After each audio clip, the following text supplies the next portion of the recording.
Apparently, my microphone wasn't on. But, anyways, hope you're having a good day. Hope you're ready to hang out and play Monster Train. That's what we do. Anyways, what crown are we pursuing today? Since I'm gonna tell you right now, we're not gonna start with Bolete Awoken. We got a lot further than I thought we were going to with Bolete Awoken when I was trying to force the spikes. But, alas, we just couldn't quite make it.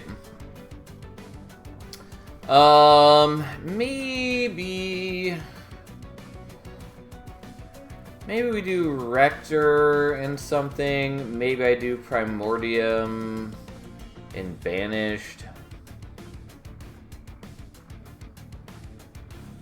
I don't know. I should probably do more Awoken stuff. Maybe we'll do Sentient and... yeah, let's do Sentient Pyreborn, I guess.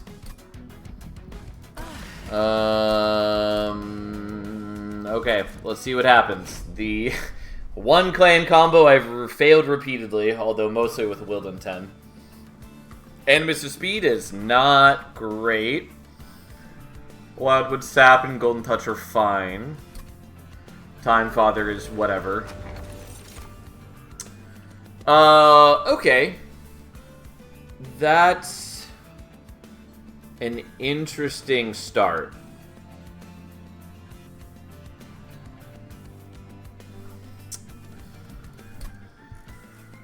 So we don't know yet if we have Spike Sentient. And if we don't have Spike Sentient, Gnarled Root is not that impressive for us. Obviously, we could get, like, Thorned Hollow, which does do spikes a lot better than Sentient would. How much spikes do you get anyways at rank 3? Is it 60 now? 50. I knew it was higher than 40. Didn't think it was quite 60. Turns out, should split the difference. Oh, we're starting with the Forbidden Clan combo? Excellent. Oh, man. Anyways, Gnarled Root is good. Gel Transfuser is real solid, though.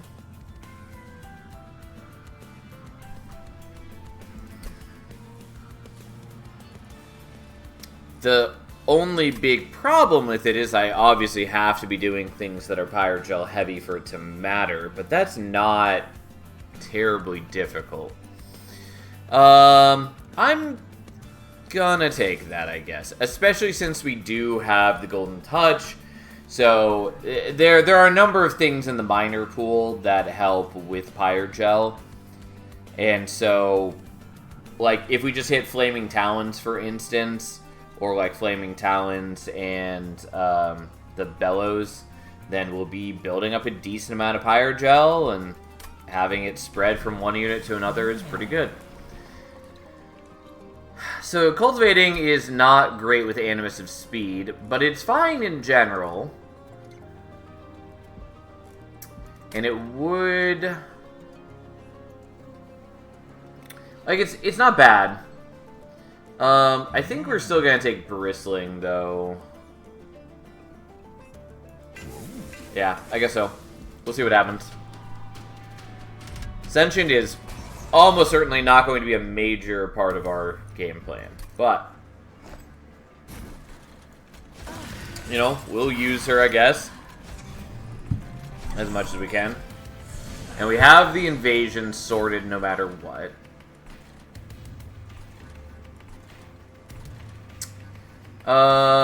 Do I want to do the Wildwood Sap? I kind of want to save it for later, but I think we're just going to do it now.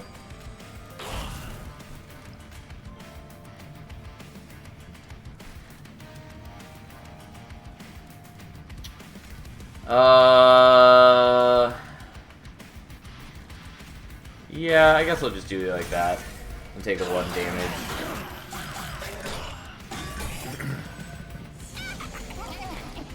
Most disappointing unit in Monster Train 2 by far. You're talking about Animus of Speed.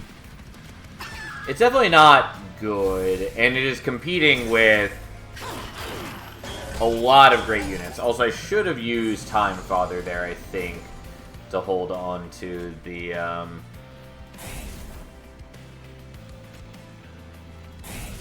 Yeah, unfortunately, whatever. I probably should have held on to the Golden Touch. Just because getting to higher Horde would be really appreciated. Unfortunately, I'm just taking damage. Fuck it. Let's get a little bit of damage to stick on you.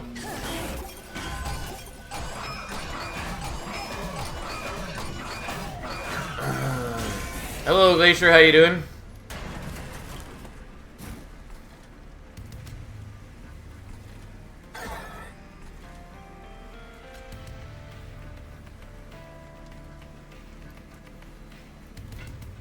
Yeah, I don't know that the Fire Sword really matters. I mean, I can do it on him, which I guess I will do, and I'll take the damage. I don't know. I'm taking a fair bit of damage on this fight.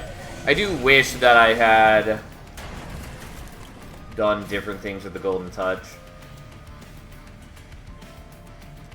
Yeah, I definitely could have gotten up to like 4, which would have been a lot more appealing. But I fucked it up. It's fine. It's okay. I took a chunk of damage. Not great. Didn't get my Horde going.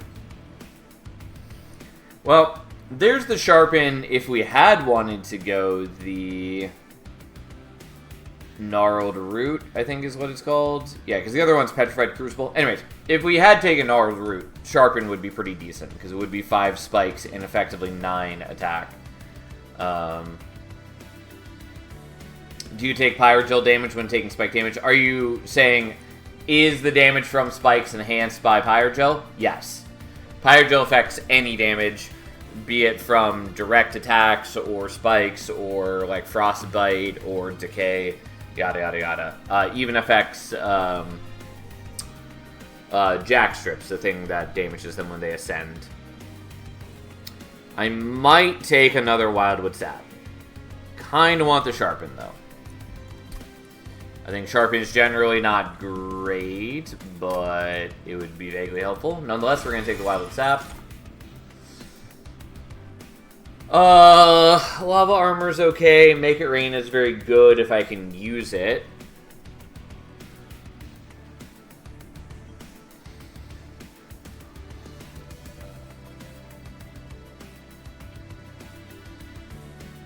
Obviously, that requires me to actually use the Make It Rain. I will still take it, I guess, and we'll see what happens. And then we're saving this because I'm not cashing out at it, too.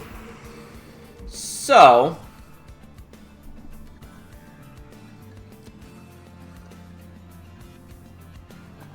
I might go here. I'm not really sure what I want to do with the deck.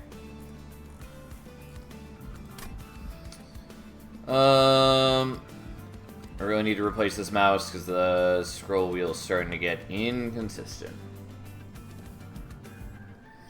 I suppose Lava Armor would have been better than I was giving it credit for since we do have the Gel Transfuser. Kind of. Anyways, what do I actually want? We could go here looking for Magma Cultist. I feel a little bad always doing Magma Cultist, but again, Magma Cultist with Gel Transfuser is very good. Obviously there's some value to be found at the Merchant of Magic. I would not be against, like, Hothead. I don't have anything that specifically works great with Hothead yet, but it's overall a very solid unit. Over here, it would basically be like Animus of Will or one of the sweep units, I think.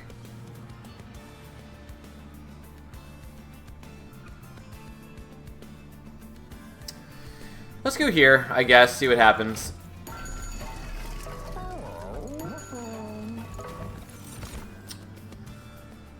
Yeah, that's not really what I wanted. I mean, like, Greed Dragon's pretty decent, but requires me to keep the eggs stacked up, which is not the worst play. We're going to do the Magma Mauler. Don't know how well it's actually going to go. So be it.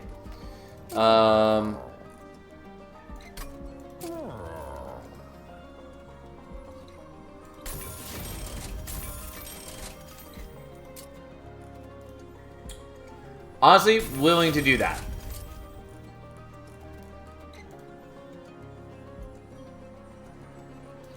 It's not really what I had in mind, and I do have other problems, but, like, it's not terrible. Although, with the minus Ember, it's pretty painful.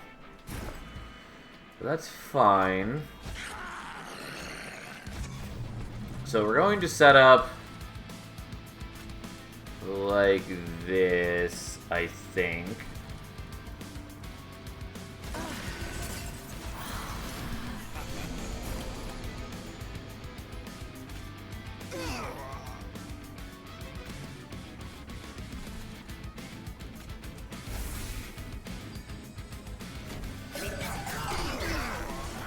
Okay.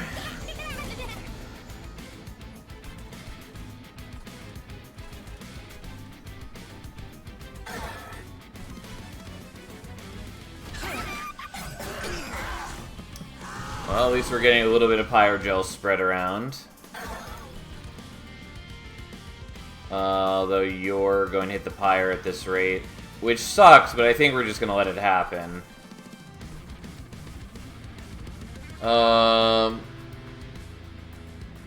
And I'm going to freeze that, I guess. Yeah, it does feel bad that he's so close to death. And again, I could have, like, made him die, but I didn't.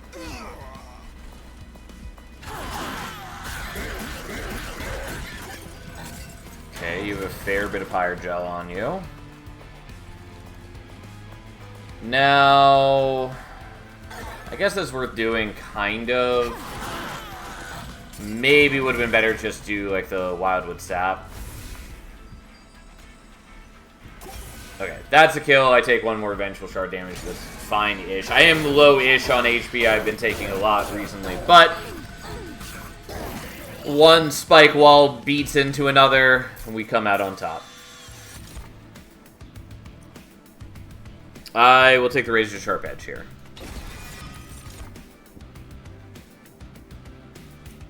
I will skip that. I'm definitely going to loot this.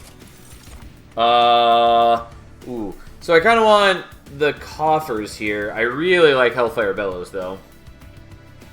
And Shale Shell also not bad. Turns out most of the minor pool is, like, pretty solid. I will take this out of pure unadulterated greed. I'll happily take that.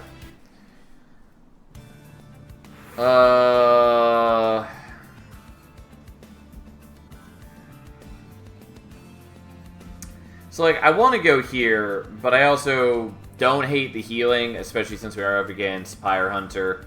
Not that I tons care about Pyre Hunter. I also kind of just want to look for a variety of different rooms. And not just rooms. I would also be very happy to see, like, Bloodthirsty Blade.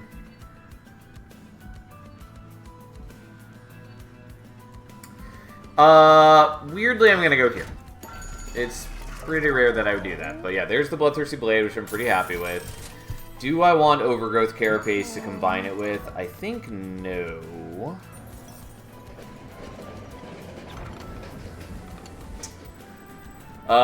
If it's Umbra Tome, we take it.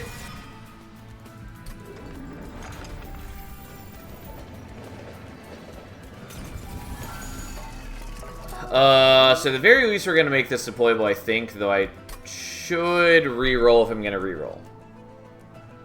Do I care about Overgrowth Carapace? Kind of. I'm trying to think, like, what I would rather see in this clan combo.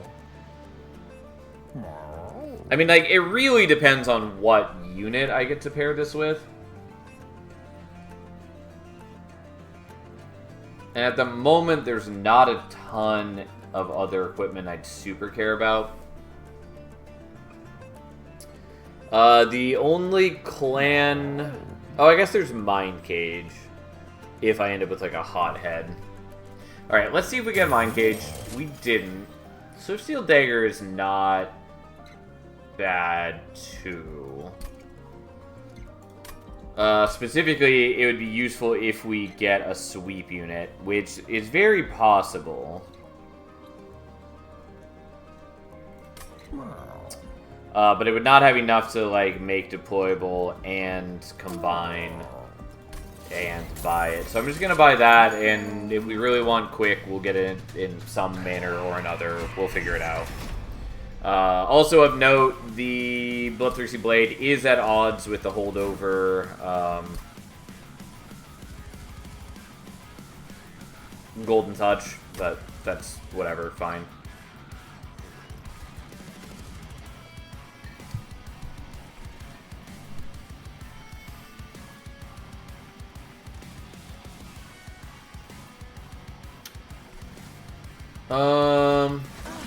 Trying to remember what enemies are in this fight.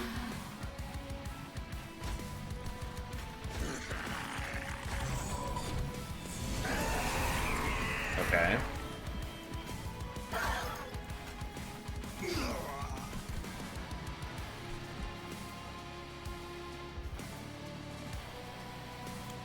Alright, it's not that impressive, but we're gonna do that. I thought about putting the Bloodthirsty Blade on Sentient so that they could get slaves with the spikes, but I didn't.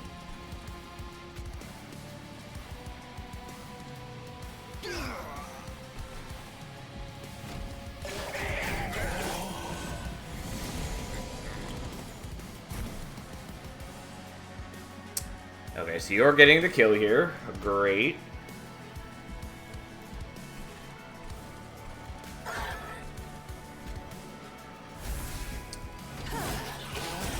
Yeah, we take fire damage, who cares?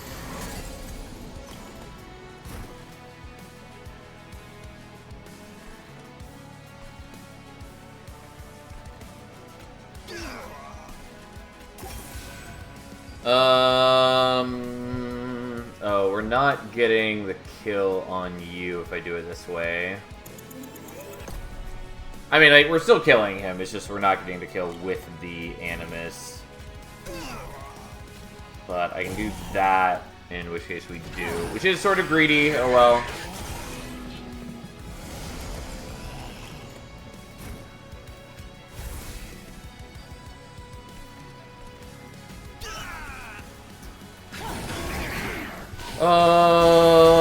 Ow.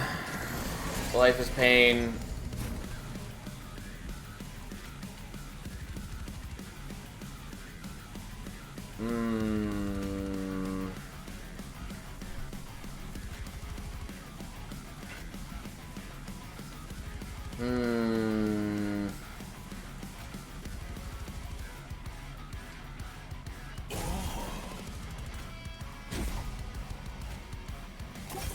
Alright, well, I'm gonna take a bunch of fire damage.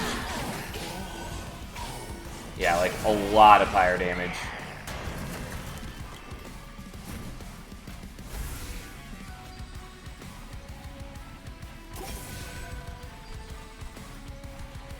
God, you have 2 HP? I'm sorry. I actually do this everything else. I need my mouse to fucking stop scrolling too far.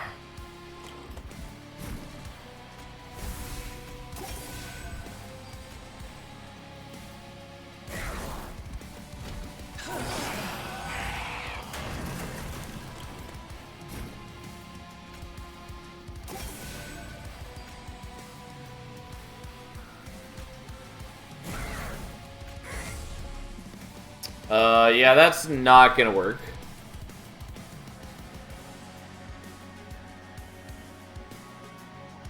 Yeah, I guess we just don't heal up enough to offset the problems. Alright, let's try this fight again, wherein we don't get Sentient killed. It's also possible that we can just set up on bottom floor, which I'd considered. It has its own problems, but it's sort of a maybe.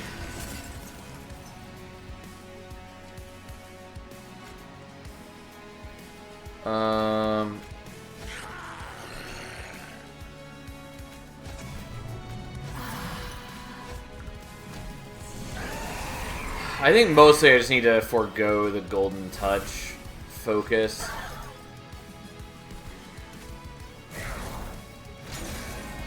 As much as I do really want to build up Horde, I think it's important that I am doing as much regen as I can, basically.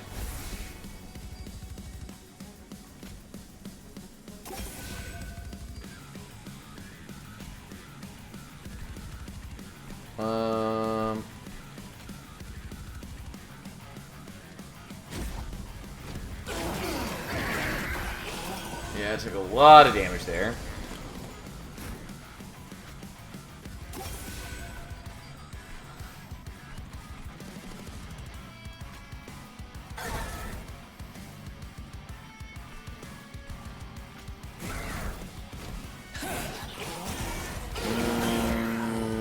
Okay.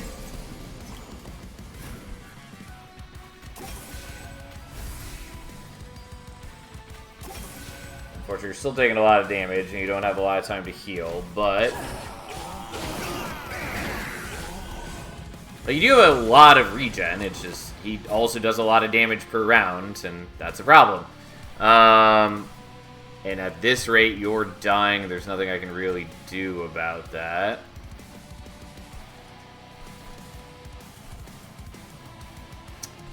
Concerning, I suppose. I know he's like, kill them, but the problem is that Archeon kills them both in a single blow.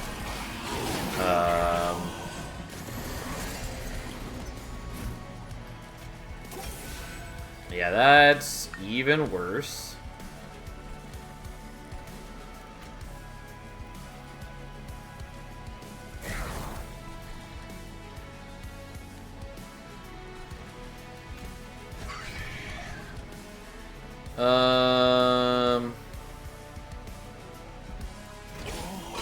But I'm pretty sure I just die without having the Animus up on top floor.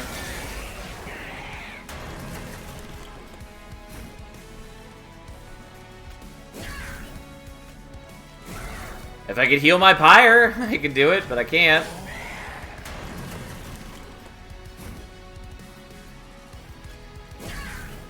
I mean, weirdly, I actually have it. I wonder if I could have gotten the kill with the Golden Touch. Might have been able to. Anyways, didn't love that for various reasons, including that I didn't get to build up my Horde despite having invested in the holdover Golden Touch. Whatever, so be it. Now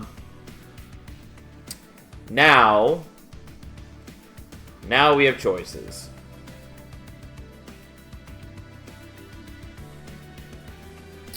So Wildwood Tome is a way to get quick without having the quick dagger.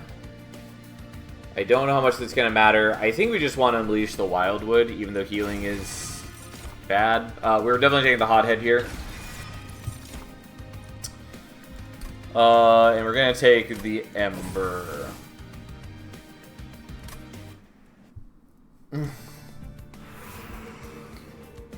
Okay. Pretty sure we're going here.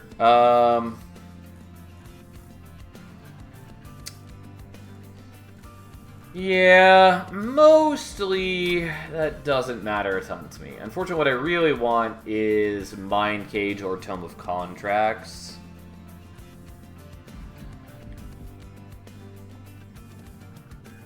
Still think we're going here, though.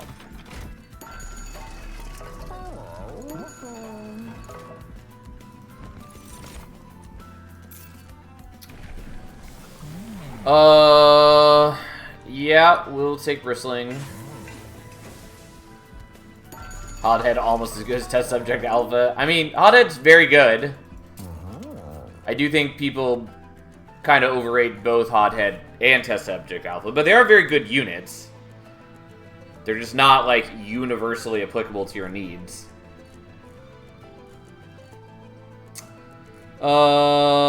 So...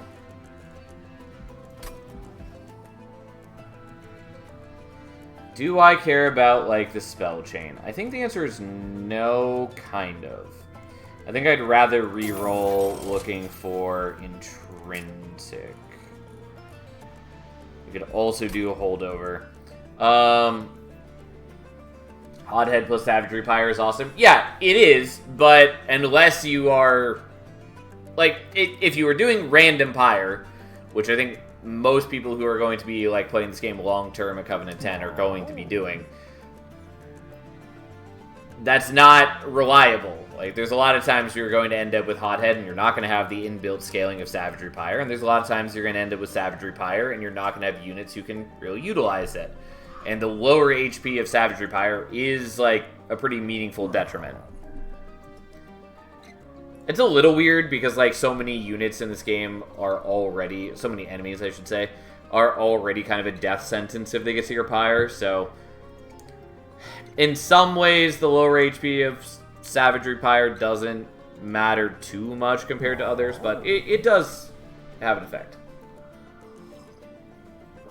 I know, I just so happened to hit this combo today. That's fair. It is good when you hit it. Same with, like, Test Subject Alpha or any of the other sweep units with Pyre Savagery. That is where it shines. So I could also do this. I kind of wanted to go Intrinsic on Umbra Stone, though.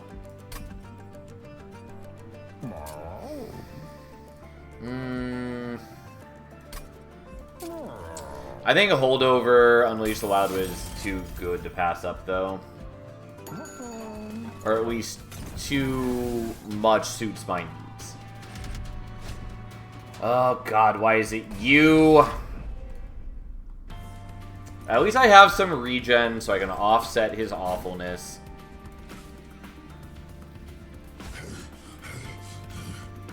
God, I hate the sound that Hothead makes.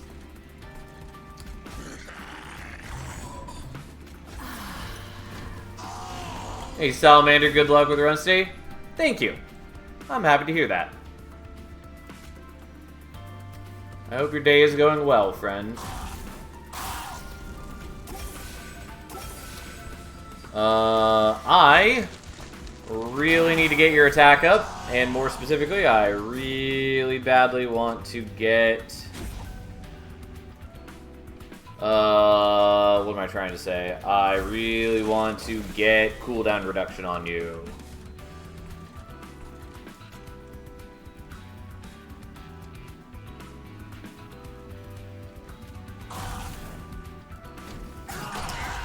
Yeah.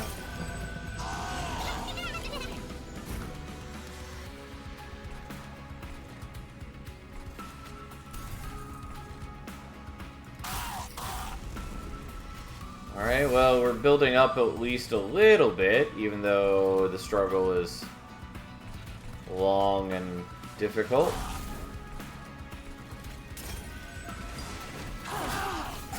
Yeah, and take a lot of fire damage. Oh, I forgot that it's Heaven's Seal, which is part of the issue here. Well, fuck me.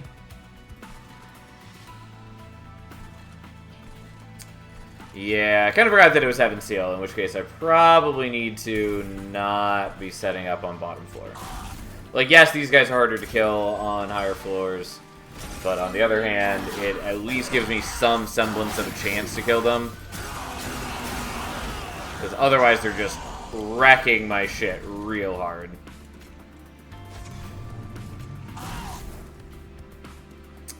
Because, yeah, like, as is, he's definitely going to kill my Pyre. So let's not do that. I think I still probably die on this fight, though, because I took Heaven's Seal. I really should stop just taking all of the trials by default. But on the other hand, where's the fun in that?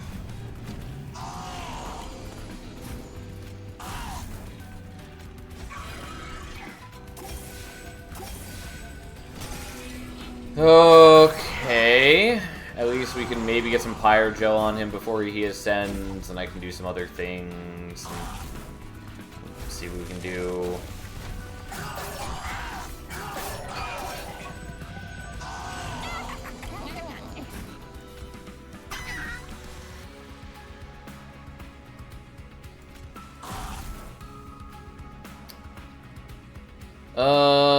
I don't think activating your ability really changes anything.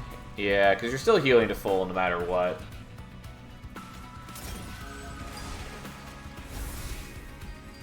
but...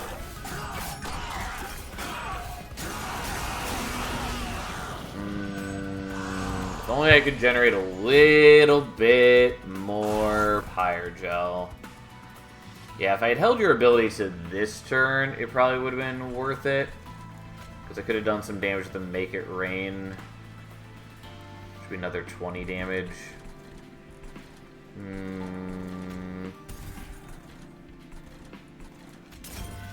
Oh, you're dying anyways. Yeah, I do suspect that I've lost this fight just because of my own hubris.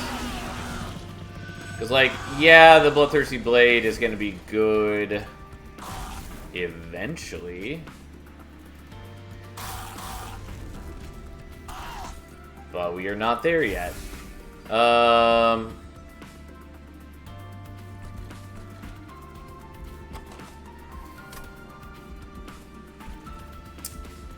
Yeah, I don't think there's a way through this. But let's try anyways.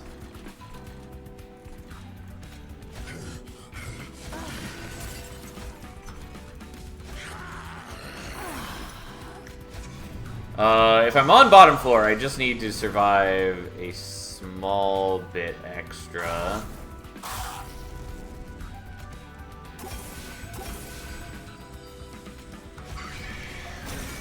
Kind of. I mean, I also need to be able to beat Kel, which I'm not sure I can do, but, I mean, can dream.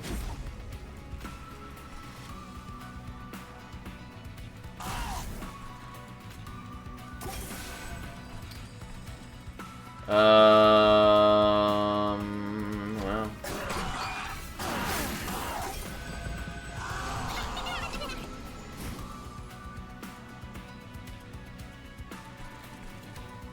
There's no way we're killing you. Unsurprisingly.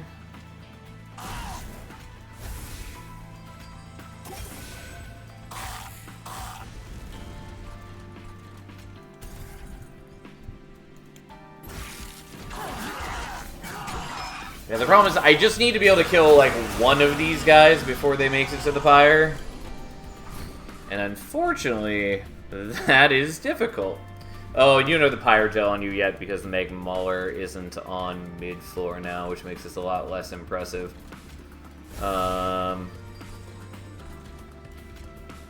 Which is a problem.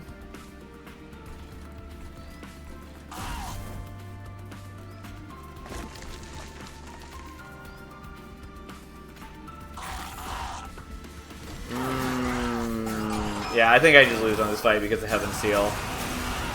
They just do too much damage to me. I just need to get past this wave, though, and then I could, like, recuperate some.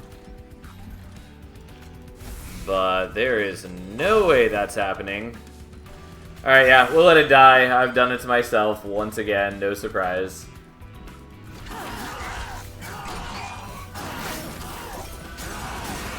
Yeah, because he's down to 2 HP, which is, like, the particularly insulting part of it, is that, like, he's almost dead. I just need a tiny bit more Pyre Gel on him. Alright, whatever. Mistakes are made. I'm just really bad with that combo, apparently. I've proven myself incompetent with Awoken Pyreborn time and time again. In a way that... it's crazy. I don't know. Like, I've won with that plenty. You know, it's not... like... this is not the first time I've played this combo. Even though I don't have it here. Like, you know, I played it a lot before... you know, game went live and all that. So it feels particularly bad that I'm failing repeatedly, but whatever. Performance anxiety issue. Oof. Oof. Regardless, let's play something different. What do I want to play? Kind of want to do Phoenix, though we only have 2 Phoenix combos left. Maybe Fel. I actually have a decent number of Fel combos left.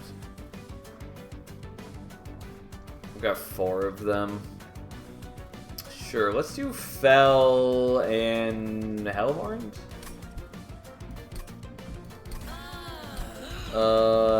Hellhorn. We definitely want the torch. Here we are. I don't, in the slightest, give a shit about Winged Spirit. Steelworker's fine. Sort of not ideal with Valor, since, like, normal armor and Valor armor don't work super well together.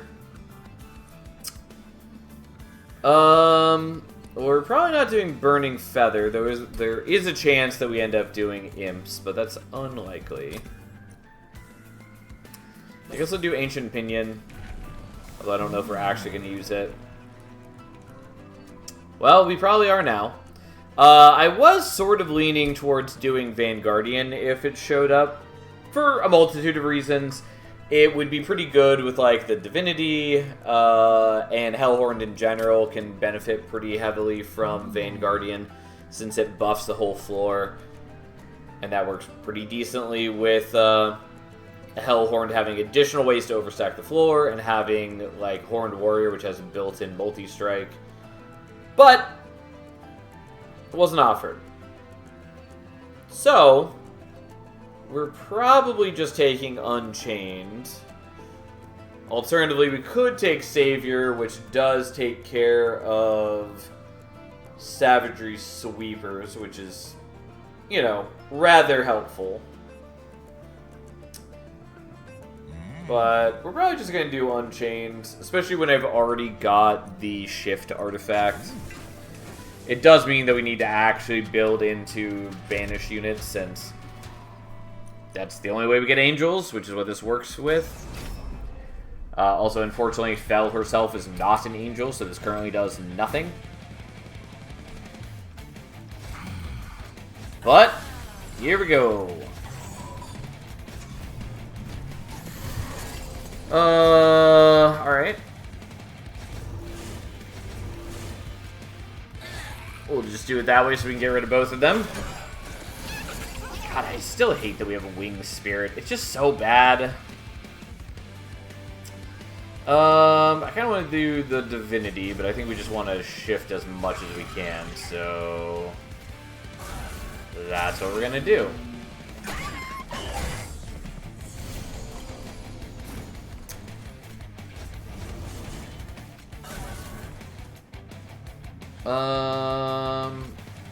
Yeah, we're just doing it that way. I don't think doing the torch would really matter a ton. I suppose it would have... I was going to say it would have killed him, I said that's not true. It had the Titan skin. I did look at this before.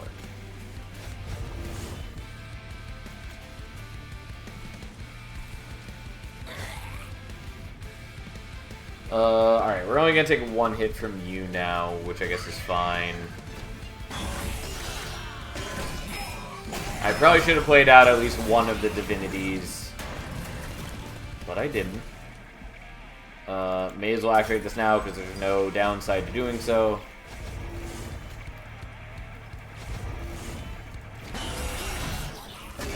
Now, I don't know how strong we actually are against Uriel here. There we go. I was pretty sure that was enough just because having Fel in back is a big difference over having her in front. And we weren't that far away from the kill. Anyways, it was a decent start. Yeah, I'll take the Windblade, I guess. It's not incredible, but it does add up over the course of the run with permascaling Fel. And I think we're skipping these.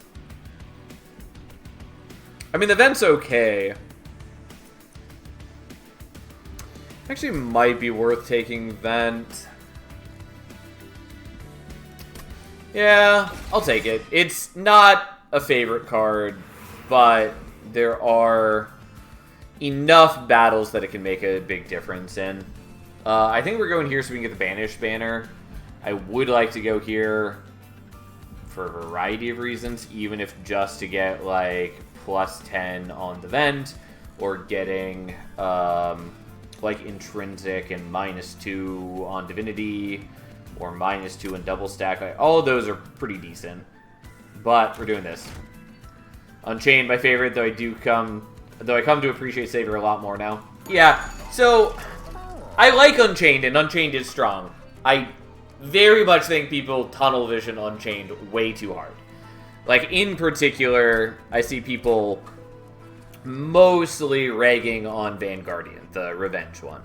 Like, Savior, people tend to see some value in, because turns out in AoE, repeatable defense on your champion is pretty good. Especially when people come to get frustrated with Savagery Seraph. Having that as a, like, built-in guaranteed solution from the beginning of the run is something people tend to appreciate. But it's Vanguardian that people really tend to rag on. And I think they're really underestimating how much value it can pump out. Anyways, point is, all of Fel's paths are good. They're just all pretty solid.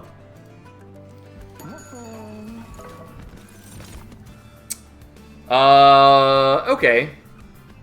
I think we're taking Sword Maiden here. Neither of those is what I wanted, but I could use it to pull out the Windblade, which is okay. Alternatively, I can use the Steadfast Crusader to also do the Slam every couple turns. Nonetheless, we're going to take Sword Maiden here. I think all three are very good and balanced depending on the situation. Yeah, like, they're solid. With Torches, it helps to get through the initial hurdles of Vanguardian. I mean, yeah, kind of. But there's also plenty of other, like, in-clan ways to deal with the hurdles of Vanguardian. Like, people talk about her dying instantly. But, like, you're in a clan that has a bunch of defensive tools. Like, you have damage shields. Like, the same people who complain about Vanguardian are often the same people who complain about a card like Selfless Sacrifice, which is damage shields to get you rolling. Like, that's what it's there for. Like, it's just a good card in general. But especially, like, if you are concerned about Vanguardian, like, surviving the first round or two, put Intrinsic on a Selfless Sacrifice, and that gets you through most of the hurdles, especially if you also give it, like, not dualism, double stack. Anyways, point is, there's a lot of, like, in-clan ways to give her plenty of survivability. And once you get past the first little bit of damage incoming, she continuously builds up her own defense while also giving floor-wide scaling. Moreover, essentially her role is that she converts defensive scaling into offensive scaling, which is a good and helpful and powerful ability. Anyways, that's my minor rant. Back to the actual topic at hand. Am I taking Titanite? I think the answer is no. Yeah, we're going to take this. Not the perfect unit for my needs, but it's pretty decent right now. Especially because this means that I can now fit all three of my primary units on the same floor.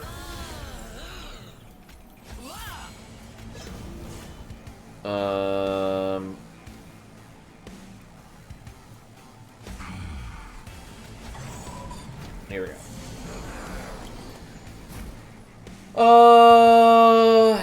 Okay. Well.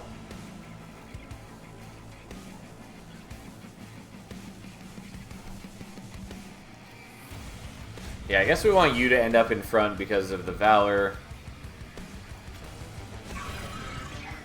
Now, I could kill you all. I think it's okay for her to take damage, though, because we do have Winged Spirit. In which case, I think, weirdly, I'm actually going to kill those guys.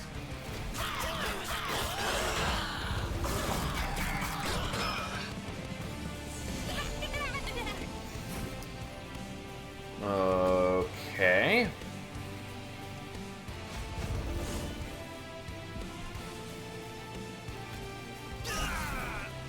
Oh, I did mean to do the Winged Spirit first, but that's fine. I just need to remember to do it on turn where she's in the front.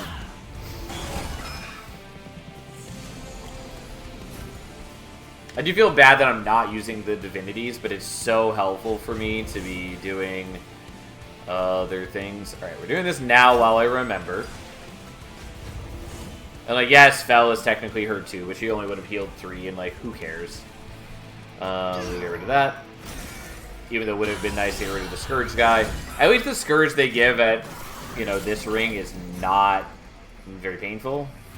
Like, it doesn't do any damage to you, it just clogs up your deck. Hey, thanks for the follow. I really appreciate it.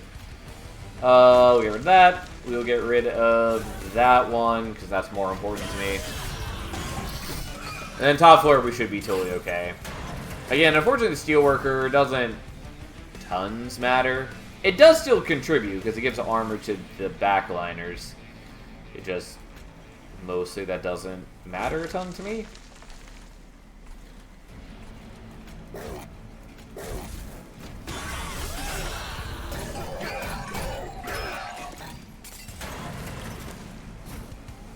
Okay.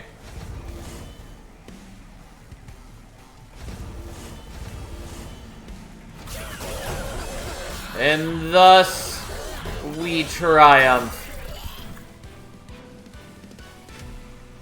Okay. I mean, pretty easy so far. No great surprise. It might be worth taking another Windblade. I think we probably do want to, just because of the Sword Maiden situation. Don't need the Fortify, don't need the Am, don't need the Hornbreak. So we're just not taking them. I think we want the Merchant of Steel. Merchant of Arms, obviously we could get, like, better equipment than we've got. I don't care in the slightest about the healing. God, Winged Spirit has a lot more starting HP than I think it does. Still bad Pyre, mind you. But I did forget that it has starting max 70 HP.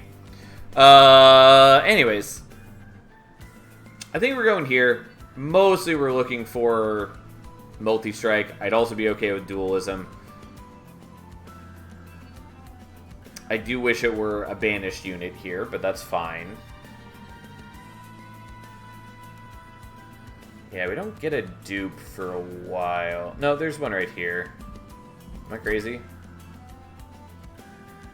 Yeah, no, I am crazy. I was right the first time. Don't mind me. Don't know why.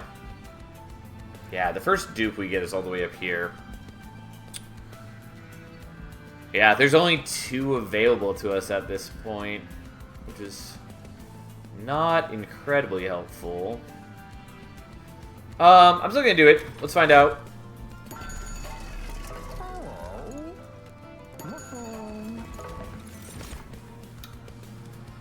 If I had Vanguardian, I'd happily take the Horned Warrior.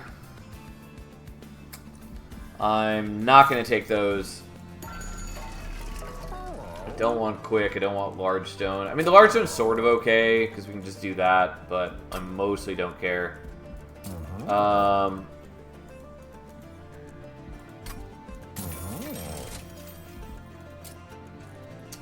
Alright, now it's time to make decisions. I think we're okay with just doing dualism on Sword Maiden. Ideally, we would have hit multi-strike. I think this is okay. I could also do it on Steelworker. I think we're okay without doing it on Steelworker. It is valuable in some degree, but whatever. Yeah, 100% we're doing Rare Umbra because we want the Umbra Stone. Furnace Tap, also good, obviously, but we don't really have a deck to support it. But knowing that we can get Trample now is rather helpful.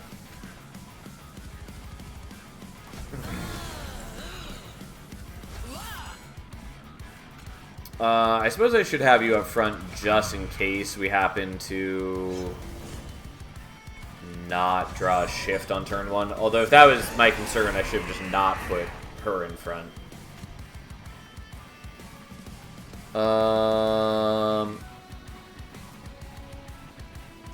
Yeah, really kind of fucked this. That's fine. We just have to do it this way, even if it's not proper.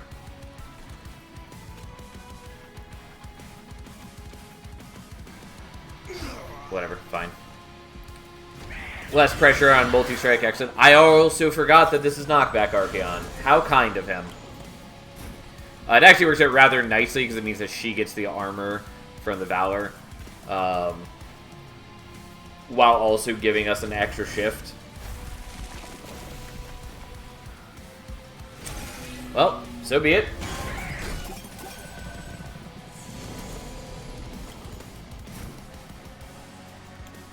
Let's do that now before I forget to do it later.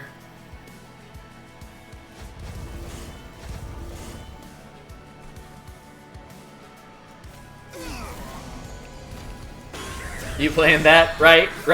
Yeah, totally. 100%. You know me. Always so masterfully planning every action I take. I mean, I do plan most of my actions, but sometimes it's just how it is. Okay.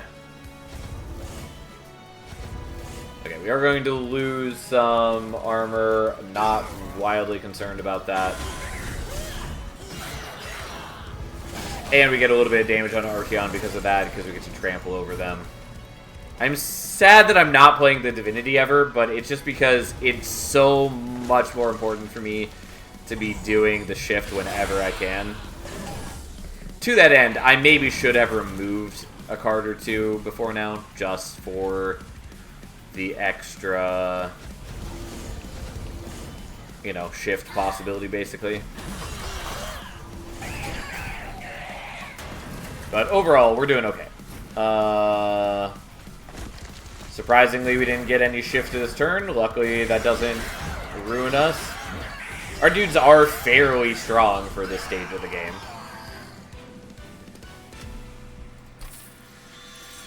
Dark Deal's good. Blood-Soaked Arena is sort of very good if we're using, you know, Trample on Fel. Either way, 100% we're going for Eagle Heart, which is, like, the ideal card for us there. We're probably skipping these. I could technically take the Avenger, but mostly I don't care about trying to defend him. And with the Sword Maiden, I'm already devoting a lot of my Deployment Ember to... Like, a lot of my Deployment Ember is already spoken for, essentially, is what I'm trying to say. I mean, it might not look that way yet, kind of, but we're getting there. Either way, there are cool artifacts. Doesn't matter. 100% we're going here. And we mostly want to see remove, consume, and holdover. That is the ideal. Except for the part where I don't have enough Ember for that, but you get the point. That is also pretty good for us. I should have probably given it the -1 before I rerolled, but I didn't think about it. Do I want Imprisoned Zephyr? Maybe. It gets awkward, but I think it's worth taking. Is it?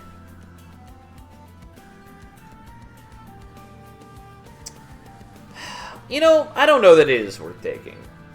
It's cool, but, like, increasingly we're going to be getting to a point where units behind Fel aren't going to attack all that often.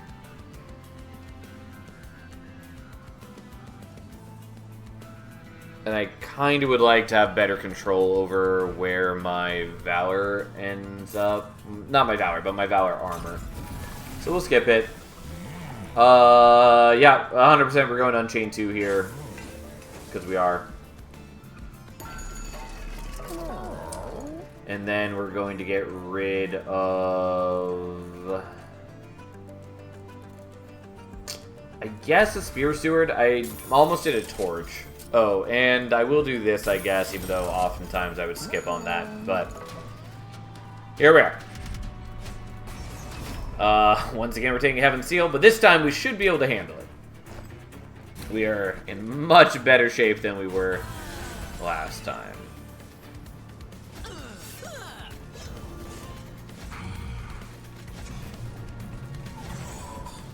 Okay.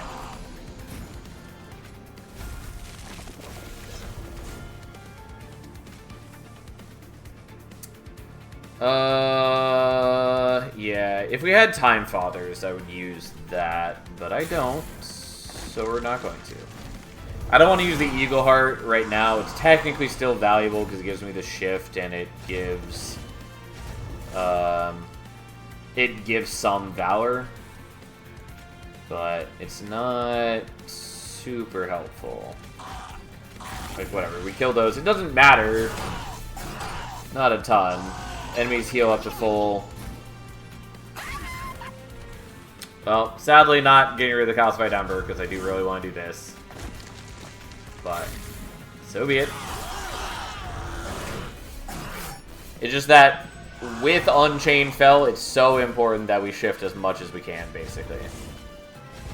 Like, that's the game plan we signed up for. That's what we're gonna do. I may as well do this now, because there's basically no way my top floor ever takes actual damage. We may as well keep him safe. Okay. Sort of unnecessary. We did it anyways.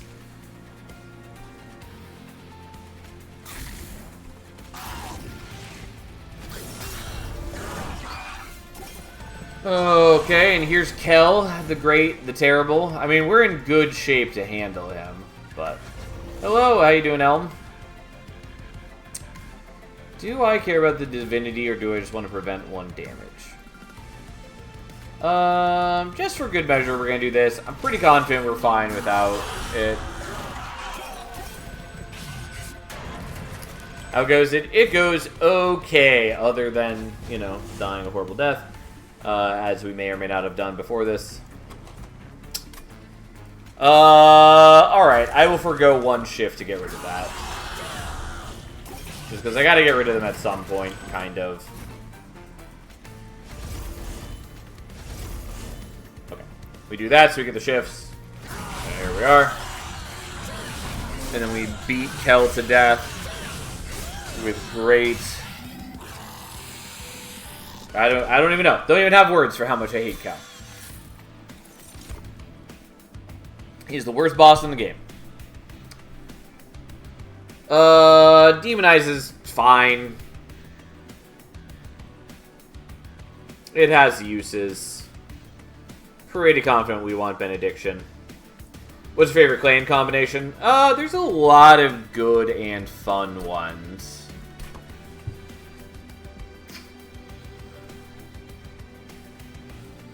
It's a good question that I don't have an answer to offhand. I mean, I like Under Legion a lot in general. Oh, good lord. I mean, if you're talking about, like, the crowns and all this, yeah, I've played this game a lot. I definitely could have finished this by now already if I had actually made it my mission from the beginning. But I didn't. Grail with Banished is pretty fun. I do like Pyreborn and... I don't even know. I had a good thought there and then I lost it. Probably Pyreborn Banished, honestly, is pretty good. I don't know. There's a lot of fun clan combos. It's hard to pick now that there's so many of them. Once they put Wormkin back in the game, if they do, I will probably have... You know, it'll be probably something involving Wormkin. Also, who knows what the new clan is going to be. I'm pretty confident we're going to the left here.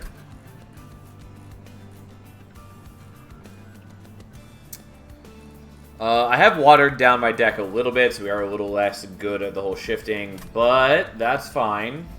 Yeah, we're going here. There is value to be had at the Merchant Steel, kind of. Okay. Well, it is expensive for me, but this is a hugely good pickup for us. We are not going to bother with those. We are not going to bother with those. Even though, like, more equipment is good if I'm going to dupe the Sword Maiden. Which, I'm going to tell you right now, I'm going to dupe the Sword Maiden. I think we're doing the Benediction here. Unfortunately, like, everything is fairly expensive for me. But the Eagle Heart is... mostly solves my problems. I feel like we'll get 1 new clan at the return of Wormkin, but that's just my hope. Well, they've already said on the roadmap that, you know, there's 1 new clan coming in the 3rd update. And so unless that is actually them saying we are adding Wormkin back into the game, like, that should be a full new clan then.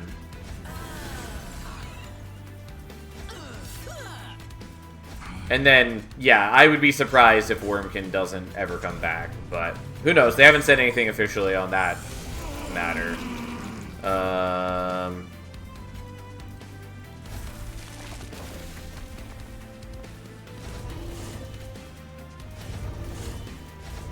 Okay, we're gonna sacrifice the Steelworker, sadly. But I would prefer to have the corruption just go on him. Although, like, Fel should be able to handle that much corruption, kind of.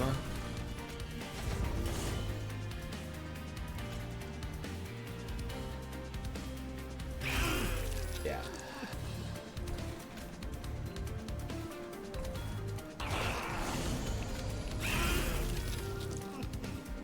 Yeah, here we go. I wonder how Wormkin will play with the new changes. Yeah, it's sort of an open question. I don't think they need that many changes. There's a couple specific cards that are going to need changes, mostly. Yeah, unfortunately, since I let the Steelworker die, I'm not naturally killing you now. And I did want to do the Benediction, but I think we have to do things. Why are you taking 2 damage? Oh, is it because of... Why are you taking 2 damage? Because if you're 3 damage, that would make sense, because then...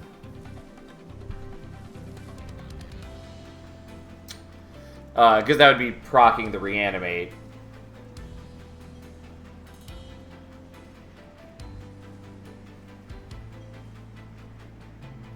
I just don't know where you're getting the 2 damage from. Well, we'll do that and just not take the damage.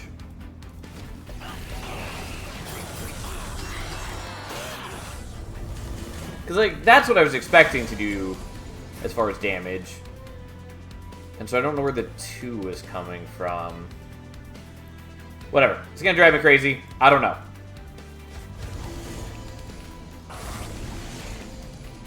Okay. I'll take a little bit of damage. That's fine. Yeah, my favorite clan combos usually involve either Lazarus or Melting. They're good clans.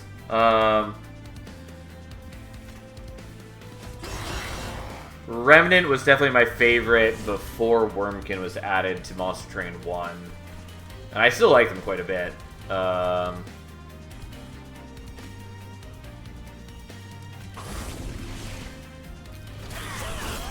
Mostly because I seem to enjoy the suicidal clans. I mean, yeah, that's part of why I like Black so much in Magic. Is, you know, that's sort of their identity. Is the... not necessarily risk-reward, but managing your resources in interesting ways.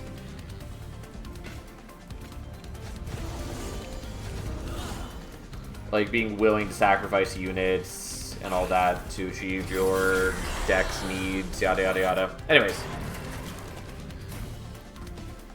Yeah, I was afraid of this.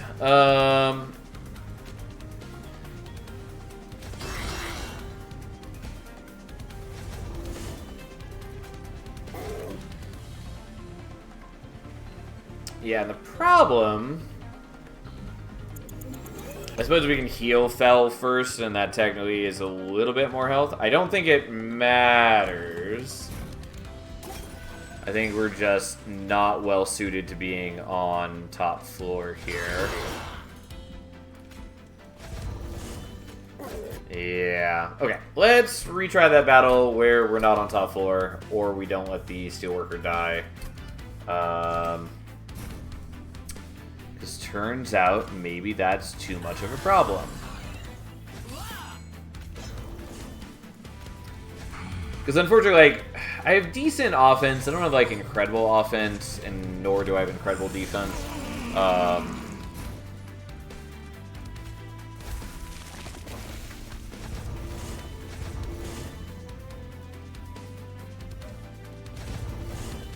Alright, fine. We're just gonna take a bunch of fire damage. Who cares? Anyways, the problem is that he generates so much reanimate by the end of the fight. If he's on top, if we fight him on top floor. And that is kind of a huge problem.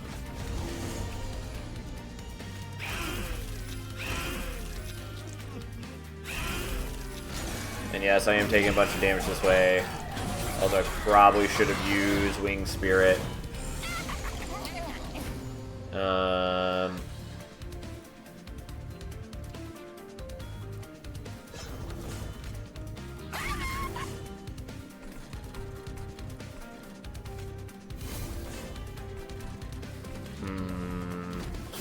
Like all the Harvest and Extinguish triggers just go so hard with Under Legion, Melting Remnant, and Lazarus League. Yeah, there's some real cool combinations. Yeah, this is sort of an issue. Not totally confident that I can be set up on this floor. But we don't have to last that much longer. I can afford to take a bit of damage. Mid-floor maybe is the better solution, but hey, that's a lot of damage. But, you know, we've basically not taken damage before this. If I had drawn the Eagle Heart earlier, that turns out would be rather useful.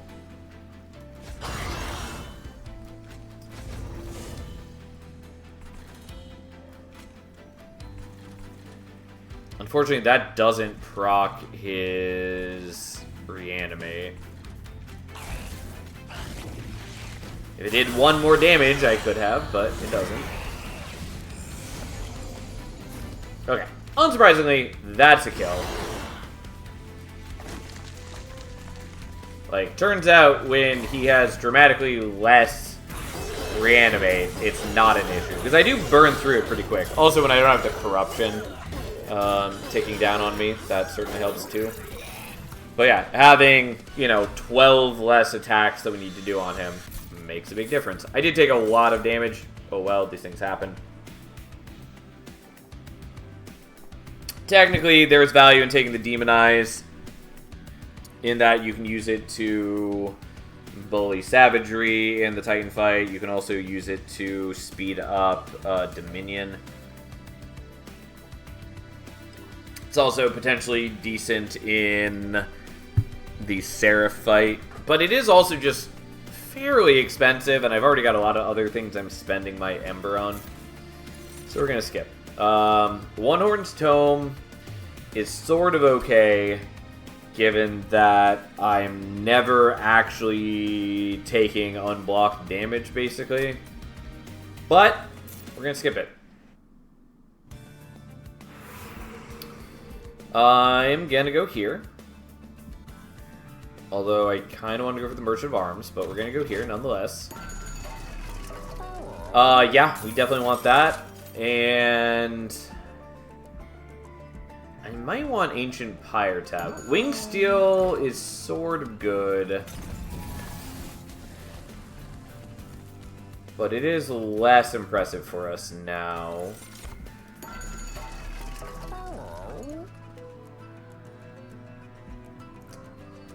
I don't know how much I really need Ancient Pyre Tab, but it's sort of nice to have. Alright, we'll take it. And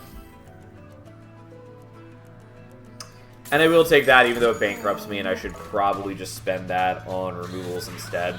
But it is potentially helpful, and especially in a world where I have Ancient Pyre Tab, they do work well together. Okay, so you go here, you go there, you go there. And then these guys are already up to 44 attack, which is not bad. And then I just have a bunch of chaff units.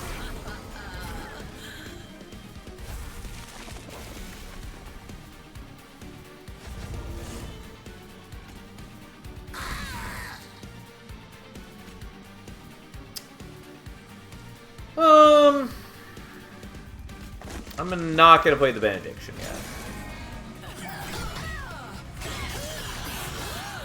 Okay, and then they get 40 armor, because that's just how we are.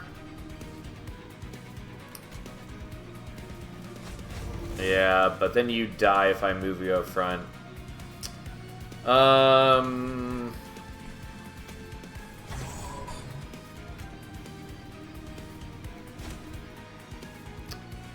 not gonna work. I think we just need to be slightly less greedy and not move you up front, even though I really would like to. Oh, you die as well. Because you haven't gotten to the Valor Armor, of course. Turns out I should actually look at the health of my units and act accordingly. Okay. Fair enough.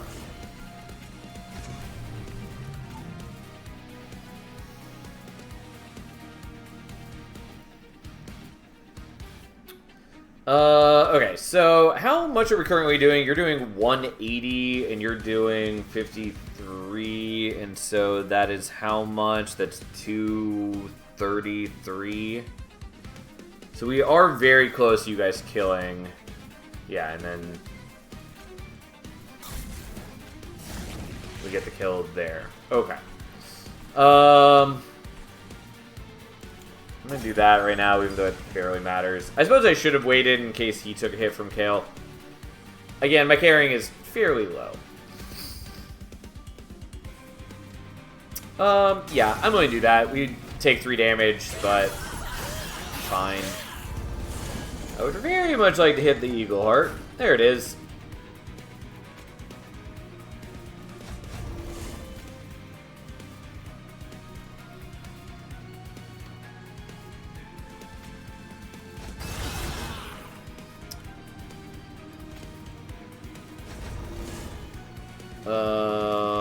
Well, I meant for Fel to end up in front because I really want her to get her armor. So we'll take a little bit more damage.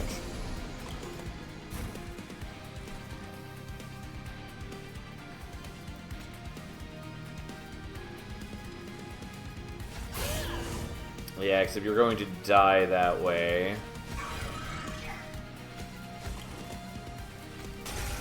Alright, well, I should have moved her up front. Totally spaced. Whatever. We're burning HP, but it's okay. I've got HP to burn now, and it's helping me get the permanent scaling. And that is mostly what I care about. It would be nice if I were better at shifting, but fine. Also, I really hate drawing into the Vengeful Shard with Wing Steel. Like, it's very frustrating. Still a good artifact, but it is frustrating that that is a possibility in Monster Train 2. Where it wasn't in Monster Train 1.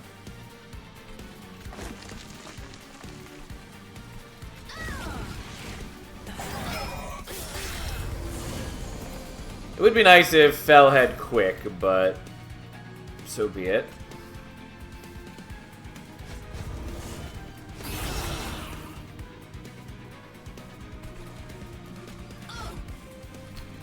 Alright, you can survive that, and so you get a lot of armor. I didn't realize that you would end up with so much more valor than the other one, despite never getting to proc it.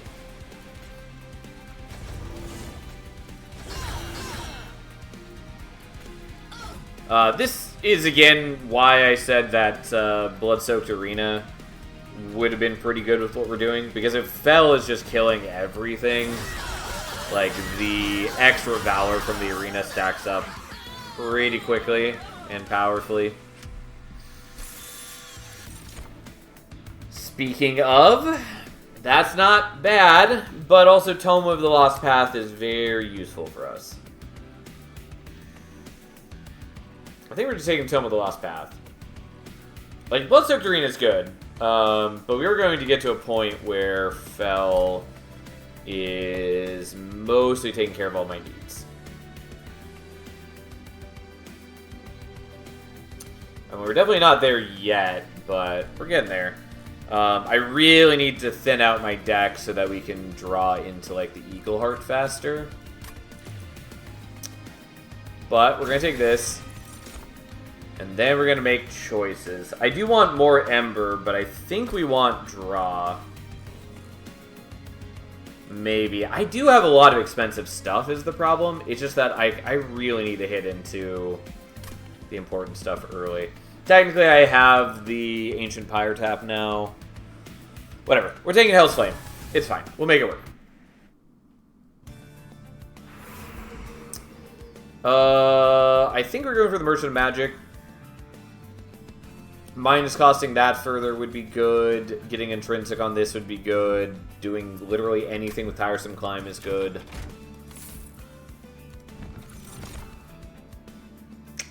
Could do the Imprisoned Zephyr. I think we're still going to skip it. Boiler Room. Honestly, it's not bad.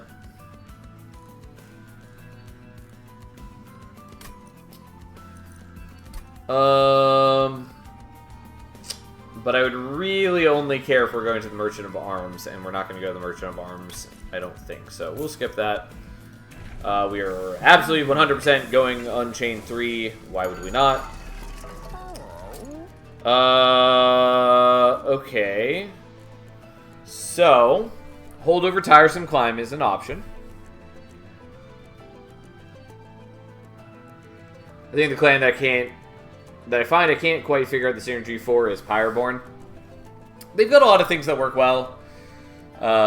Particularly things that do direct damage. Like, Luna has a number of spells that are good for them. Same with, like, Stygian. Since finding ways to get extra procs on the Pyrogel is very good. Luna also has the possibility to give them a lot of defense via the overhealing cards, which is very important. Like, it's just not meshing well with the other clans overall. I mean, they've got a lot of good things they can do. Their biggest hurdle with Pyreborn is overcoming their lack of defense in the clan. Which doesn't totally matter. There are plenty of ways where you can just kill every enemy before they get a chance to attack, basically. But that's their biggest problem. The other more minor problem is that they're more vulnerable to sap than a lot of other clans are, since you still need to have above 0 attack to attack, even if you would be doing damage via the Pyrogel. And so they, like, a lot of their units have naturally low attack, and they don't have a lot of direct attack buffs in clan. Most of their attack scaling in clan comes from Pyrogel, which means that if you go up against, like, Ajax, and to a lesser degree, Entropy Seraph, you can very quickly get your units down to 0 attack, and that causes a whole host of problems. So we might want to do Hold Over Tiresome Climb. Hold Over Benediction is also good. I think we're doing this, though.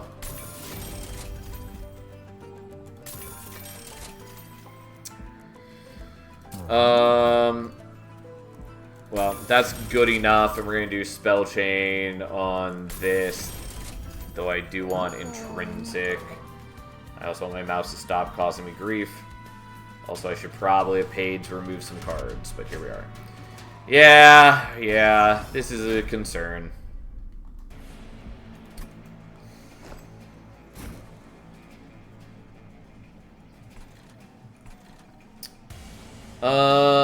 Do I have enough strength to set up on bottom floor? I don't actually know.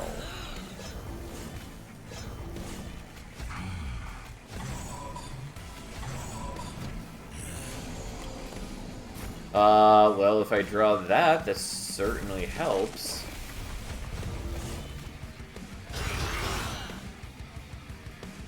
Okay. I don't think I need to burn HP for the Divinity. And we're not going to do the Tiresome Climb at the moment.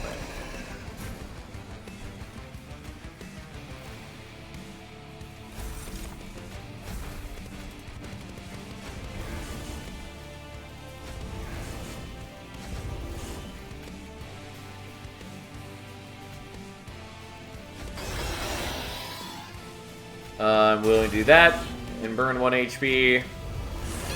Especially because we get another unit with the Valor Armor.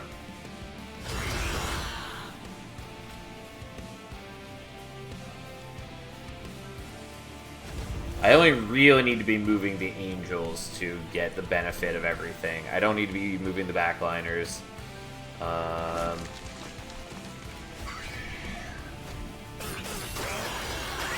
there we go. Yeah, it turns out Fel having a third attack is huge.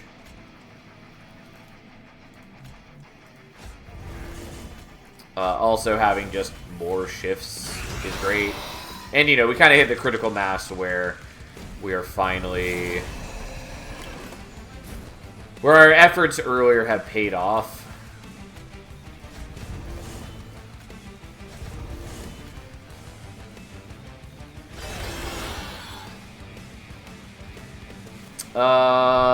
Yeah, like, we'll take a bit of damage. It's okay. We've got plenty of armor.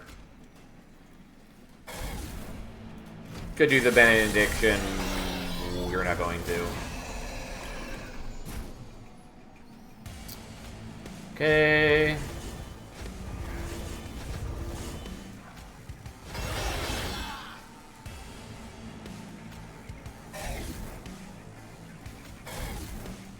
I did that way just in case we drew into a Vengeful Shard so I could play it out while I still had Ember. And then we have Rax, who I'm not too worried about. I was hoping we draw another shift card, but, like, who cares? Alright, we barely used up any HP on that fight. It was pretty good. Under Legion, Remnant, Lazarus all have amazing synergy together. Luna Coven, Stygian, and Awakens are all good synergies together. Umbra's pretty good for nearly any unit strategy. I mean, sort of. Hellhorn is iffy, but at least has Rage and Piercing Damage, which are super good in most situations, and Banish technically works well with Lazarus. I mean, the Piercing mostly doesn't matter on Hellhorns. The bigger things that matter with Hellhorns are their Rage, their Armor, and their Overstat capabilities. They also have a very good Daze card in Tiresome Climb. We're 100% taking Everlasting Light here, by the way. Even if it gives me the Calcified Ember.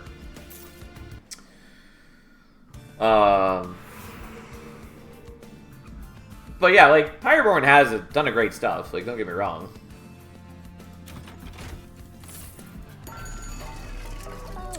Well, I don't have a room. So Dante's Footstool doesn't matter. Capricious Reflection is awful. Sinner's Salve I'll happily take here.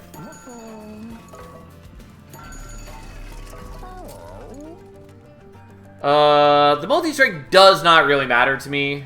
If I could get... like, if I hit Firestone Housing for the extra upgrade, I'll happily take it. But I didn't. I guess this is fine. I mostly should just be doing removals. And we are going to dupe you, I think. I guess the multi-strike does matter now that I have Everlasting Light, kind of. Nonetheless, I think we're doing Sword Maiden number 3, even though it would also be helpful to do other things, like just make a second... what am I trying to say? Eagleheart. Kept wanting to say Everlasting Light. Knew that was the wrong name still.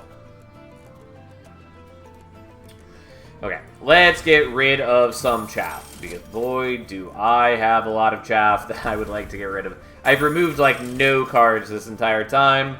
It's worked out okay, but that is definitely a detriment to our success. Unfortunately, I still have never been able to, like, minus cost the divinities. Whatever, it's fine. We're overall in quite good shape.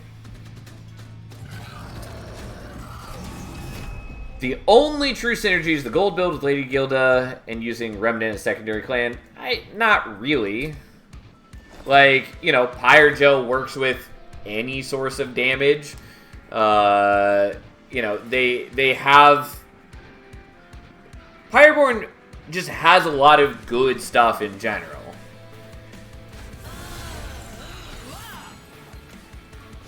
Like, I'm not going to go over every single specific right now, but, like, there's a lot that they can do that works well with what other clans are doing.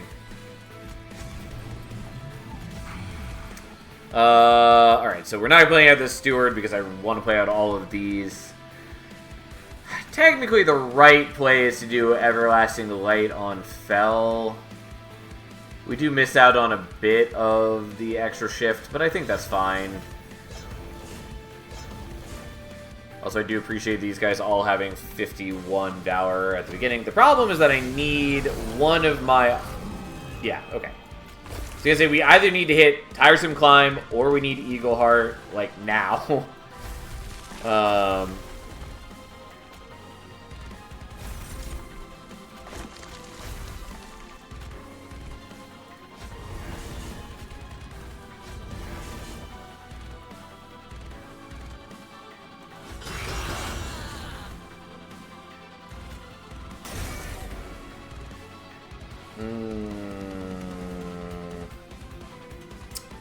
So I don't do quite enough damage that way. Alright, to the backup plan then.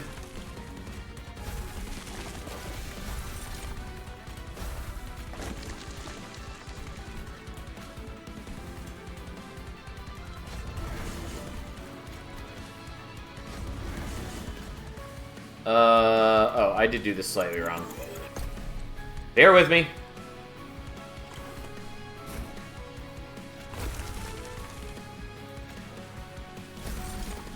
Okay. Unfortunately, I did not get as good of artifacts as I had hoped for in the final shop, but that's okay. Anyways, we have to do this, basically, which is what I was trying to avoid, but it does work. Yeah, whatever. We're gonna take some pyro damage. It's fine.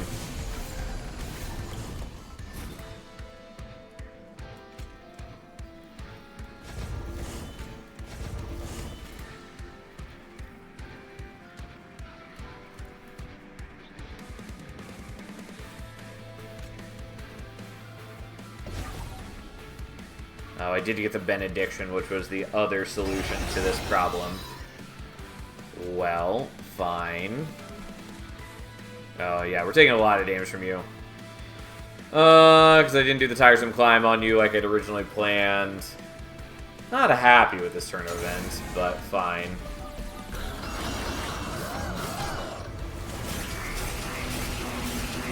Yeah, that's a lot of fucking damage. I'm a builder, so I always look for the go-to synergies. Yeah, I mean, there are plenty of synergies to be had, though.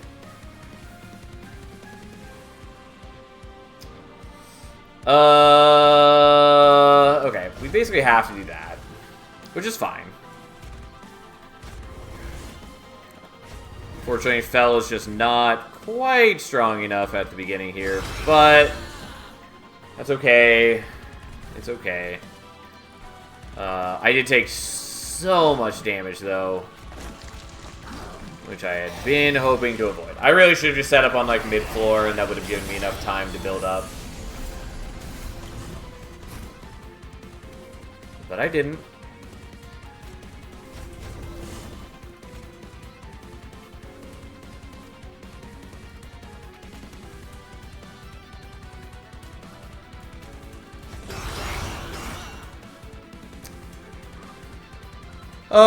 I think we're okay if I just move you off of the floor. Nope, I can't. Oh, I keep forgetting that this guy's here. I thought that it was just the enhanced one. Never mind. Let's go back to plan A. This is why a second Eagle Heart would have been nice, by the way. Okay. So we do that. And I'm not going to burn more HP on playing out the Divinity.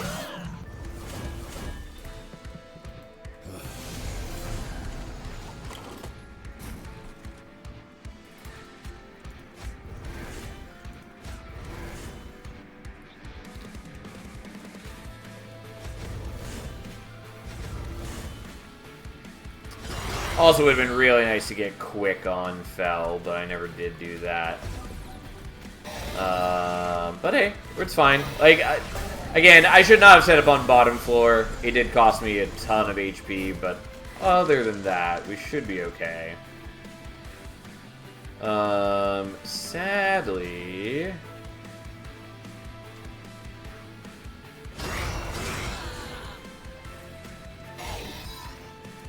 Oh, well, there's that.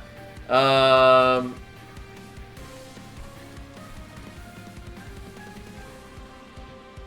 mean, I would love to do all the damage to Seraph, but I don't want to let my holdover card go away, so I guess we're doing it that way. I technically could have done that in a different order, and it would have worked, but I didn't.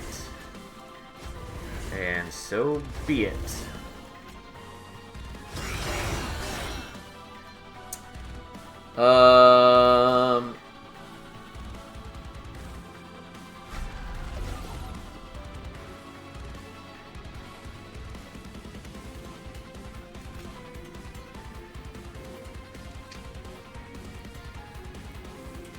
Alright, well... We're gonna sacrifice you just so I can get one more shift on Fel.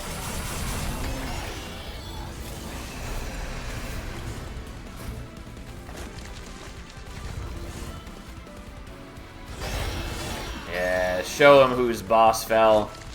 Even if I did struggle in this fight in a very uncomfortable way. Oh, I could have gotten one more shift by tiresome climbing one of my own dudes. Whoops.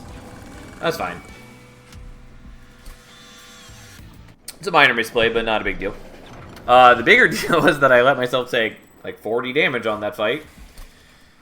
But as long as we are dazing Savagery, we should be mostly okay.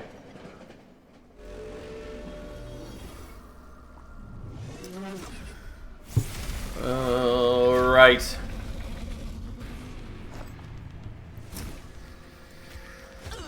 Honestly, I probably don't want to be on bottom floor.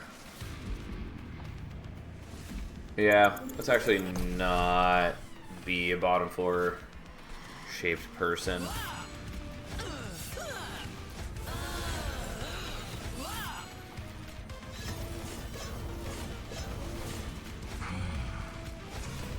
Okay, sadly the one steward goes unplayed. So you get that, you get that.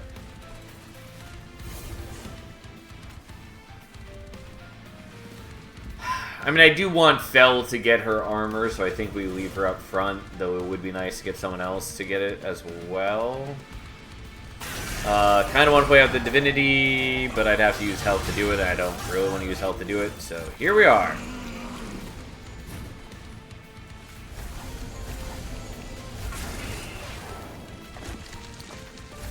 Okay.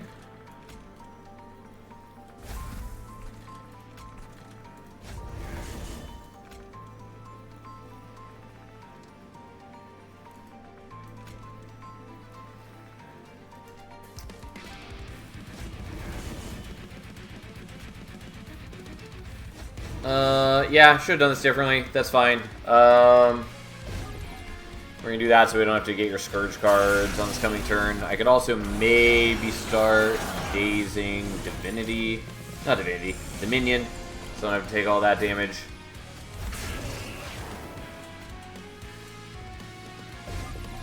Eventually, I will hit the Eagle Heart that I so desperately desire. But today is not that day.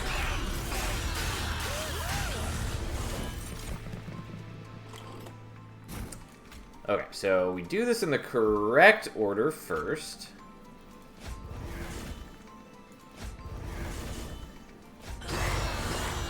There we go. And then we do the sap after we've done the thing that, you know, required us to care about our attack strength. Do we want to daze you? I think I don't. I think I'm still happy to get the higher light. Because it takes so long if I start dazing you.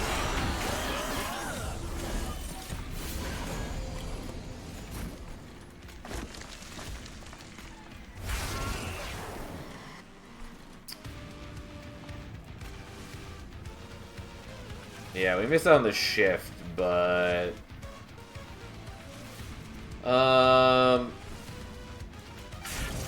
Okay, so we do have a Just Cause, so we'll do that, then that. It would be nice for other units to be getting their Valor armor, because they're, you know, no slouches with their amount of Valor, but still.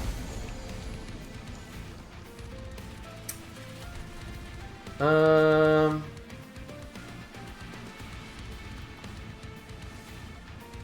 trying to think how many turns it takes to kill you at this point.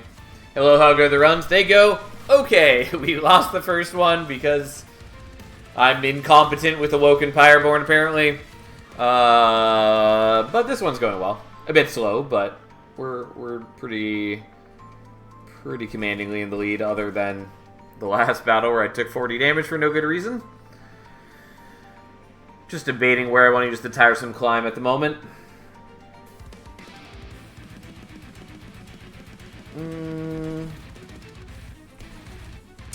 Could also use on one of these guys.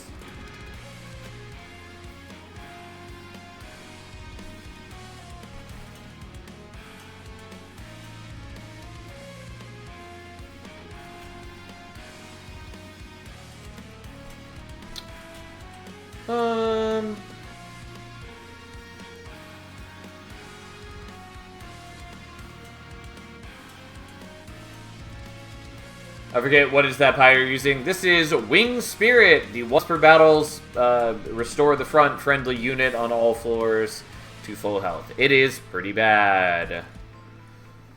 Anyway, so this turn you...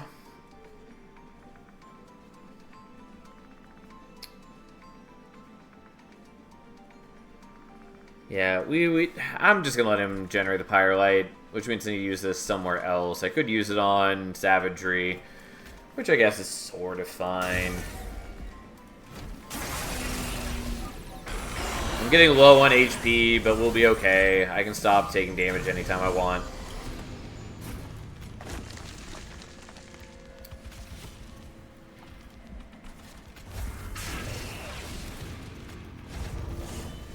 Okay.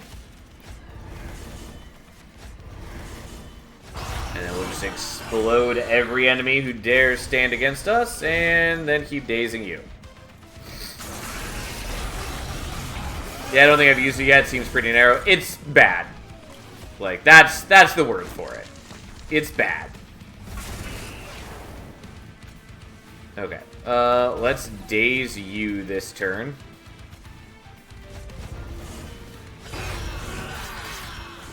Like, it's just not applicable, basically, ever.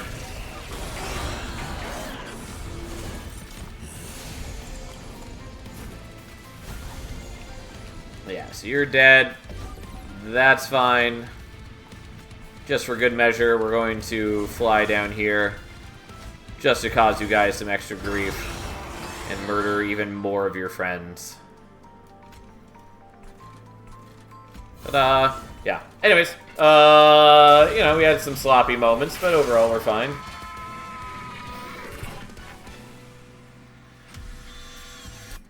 Turns out Eagleheart is quite good.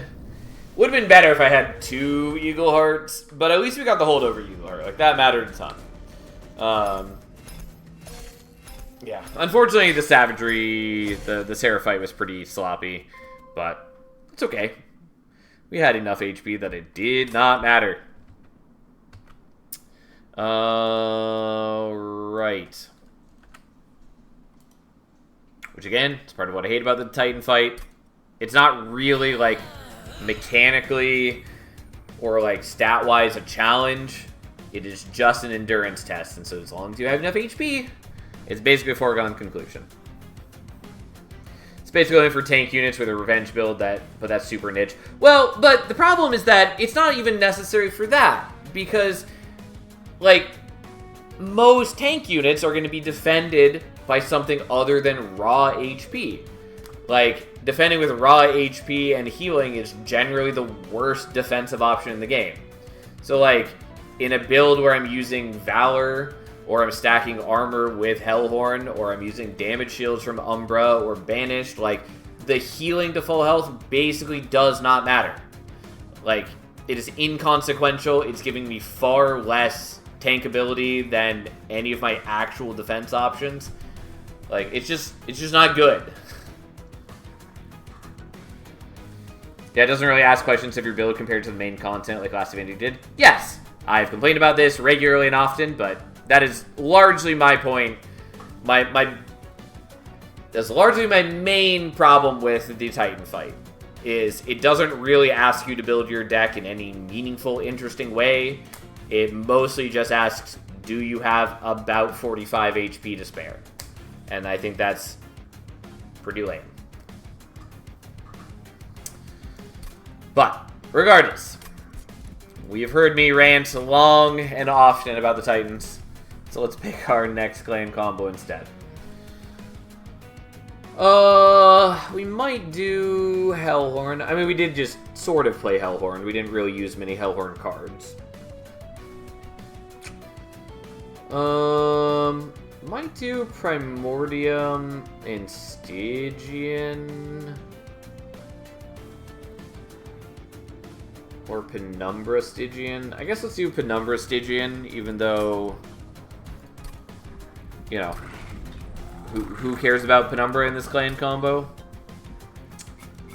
I think we want the Frozen Lands, though neither is great for us. God, it's been so long since I played Life Mother's Pyre. I know it is just like statistical true random, but there are, and there's a lot of pyres, so like it's totally normal for it to be a lot of pyres that I just don't see often. But it really does feel like there's some pyres that I see dramatically less often than others. Anyways, here we are. The Cold Kalia is fine. Titan's Gratitude is an awful card. You cannot convince me otherwise. And Antumber Assault is fine. At least we don't have foregone powers with the Titan's Gratitude. Like, that feels so bad.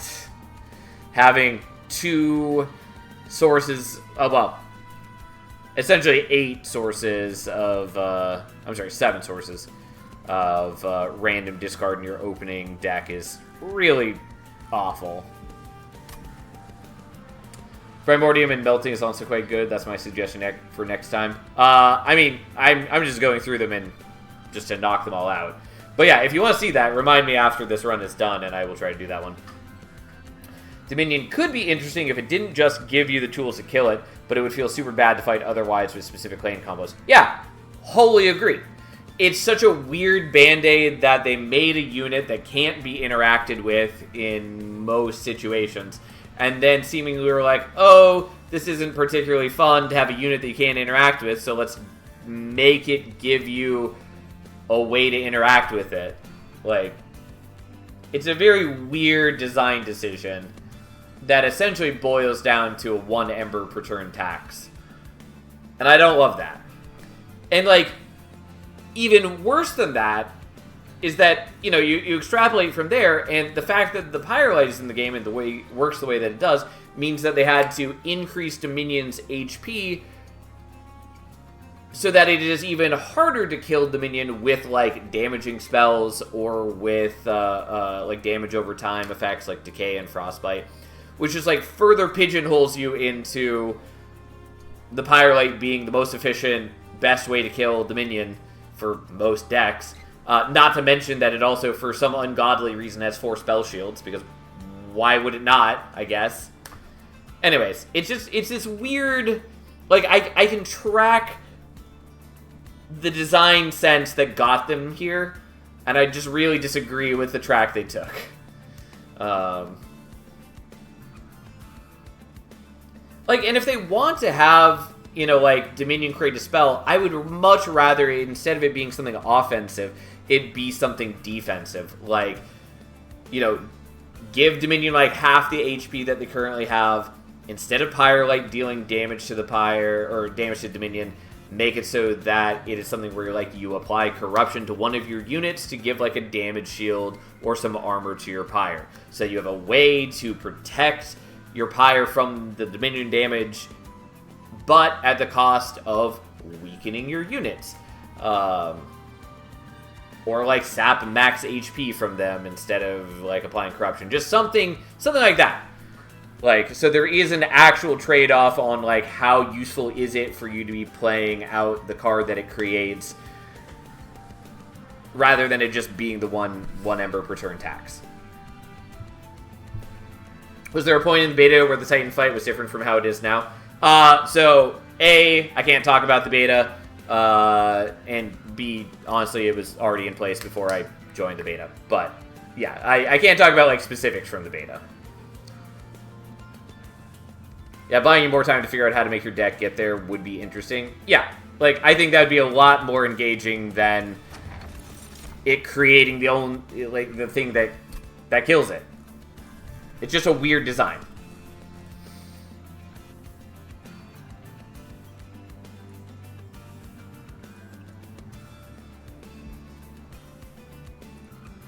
Also, just to be clear, when I talk about, like, design, like, the track they took, that's my own speculations. I'm not, like, speaking for the developers or using insider knowledge of it. You can get the Endless Book or Reform Primordium to return them after you eat him fully. Yeah. Like, that has been a well-beloved combo for Primordium since Monster Train 1. It is quite good, or can be. The big problem is that you need some way to get enough wave clear. But there are ways to do that.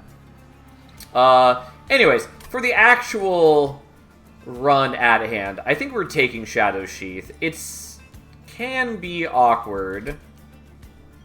Technically, it works okay with morsels because they come down with stealth, which is nice. The Cold Kalia, it is kind of a win condition on its own, so long as we can find ways to buffer. Unfortunately, in this clan combo, there's not a ton of ways to directly buffer attack.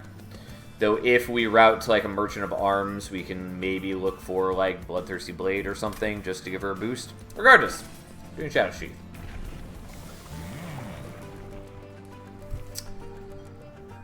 I don't know what I want here. Glutton's fine. It's okay. It's not great. It does get me through the early game. Architect is not terribly helpful. If I want to transition to a, like, Siren focus build, there's maybe a world where we take Architect and then we, you know, kill or sacrifice Penumbra turn 1 to just use the extra capacity. It's not great, though, and it works a lot less well than it did in Monster Train 1, since you can't kill him during deployment phase. Regardless, we'll take Glutton. It's fine.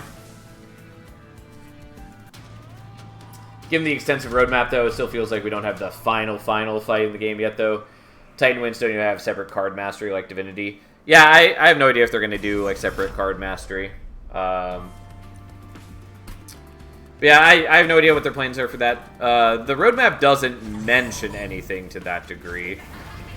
I imagine if the game gets enough long-term support, they would probably be interested in adding, like, a final fight like that. Also, I should have done this differently so she could get the kill. But here we are. I'm gonna do like this so that she can get a kill so she can get stealth again.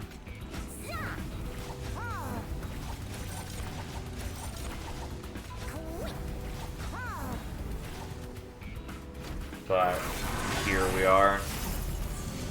But yeah, I'm really curious to see what they're going to put out with the updates. Like, obviously, very curious about the new clan, but beyond that, there's a bunch of other exciting things they mentioned in the roadmap. Even just seeing what they do with updates to the card pool and other, like, balancing changes are going to be exciting. Well, we should win this no problem. Penumbra is going to absolutely slaughter him on top floor. Hello, Splat. How you doing?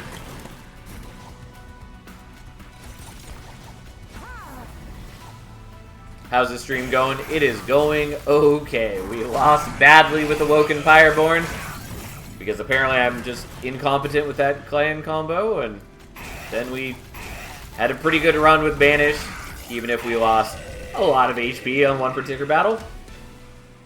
Hopefully they announce that Wormkin went back to their home planet and are gone forever. How dare you, Bayo? Are you a man of no joy in life? Mind Collapse is fine. I do need to keep in mind that we also have Life Mother's Pyre, so we can do things. We currently lack anything that I want to do, but it is sort of useful. Immortal Trade is largely unnecessary here. Mind Collapse is not great. Mega Morsel is fine. Doing good, just wishing I could fall asleep quicker. Understandable. I have those nights. For sure. I'm here with Bayo. I'm with Bayo here for the most part. How dare you hate on Wormkin Splat? I thought you had better taste than that. Listen, a win is a win. Life is a resource in this, just like in other card games. Oh, fully agree. I'm just saying, felt bad that I definitely could have set up better in the Seraphite and not taken 40 damage. Like, even if I set up mid-floor, I would have taken a chunk of damage from the Amalgams. I would not have taken 40 damage from them. And that would have been better. But I didn't do that. So, it just felt a little silly. Didn't matter. We had more than enough HP for the Titans. So, it was fine.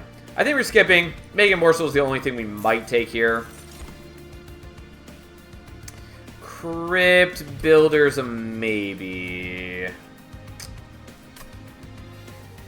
Our only way to offering it out right now, though, is the Titan's Gratitude, which is pretty bad.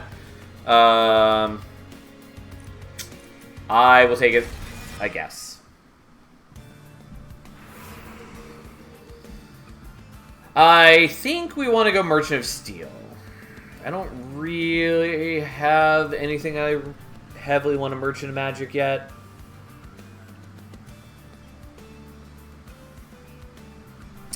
Technically, it is nice to get, like, a Stygian unit, because I could maybe start doing some, like, Siren-heavy things, but a Siren team doesn't work as well with Shadow Sheath, though it might be nice not to be pigeonholing myself into that plan.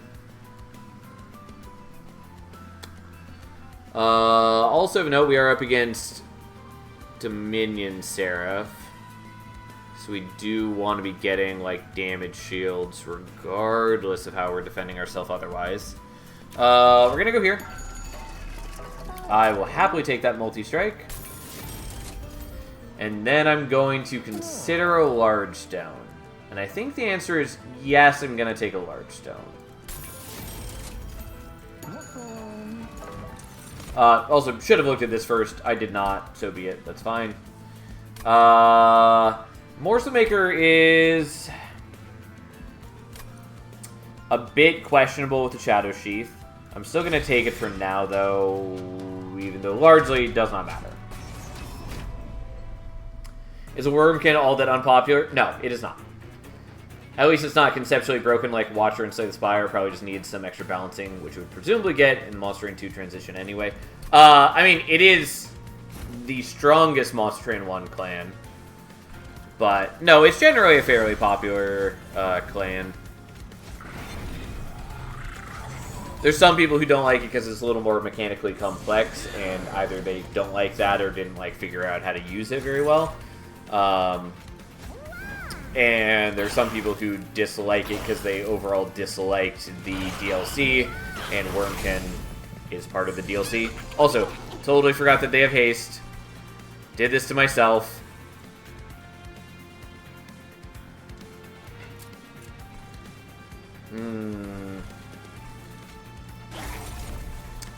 Well, that was a mistake. I was just trying to deal with the... Mark of Invasion, and I spaced out. But yeah, Melting seems to be my favorite clan overall. It seems to just work with any clan overall. I mean, yeah, it's a good clan. It's got some problems to overcome. Namely that it can struggle with wave clear at times. But it's a good clan, it's versatile, it's a lot of fun to use. Strong overall. I like it a lot. But there are a lot of good fun clans. Alright, well, despite my early blunder, we still have this, no problem. Oops, come on. Yes. And then she just kind of beats him to death.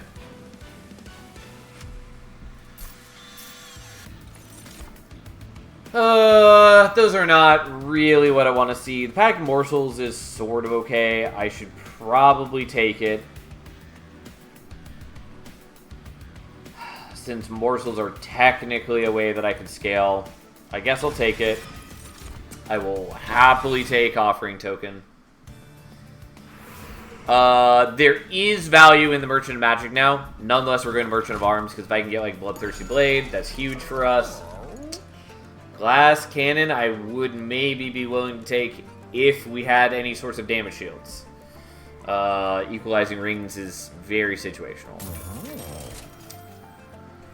I mean, Inferno Room is Inferno Room.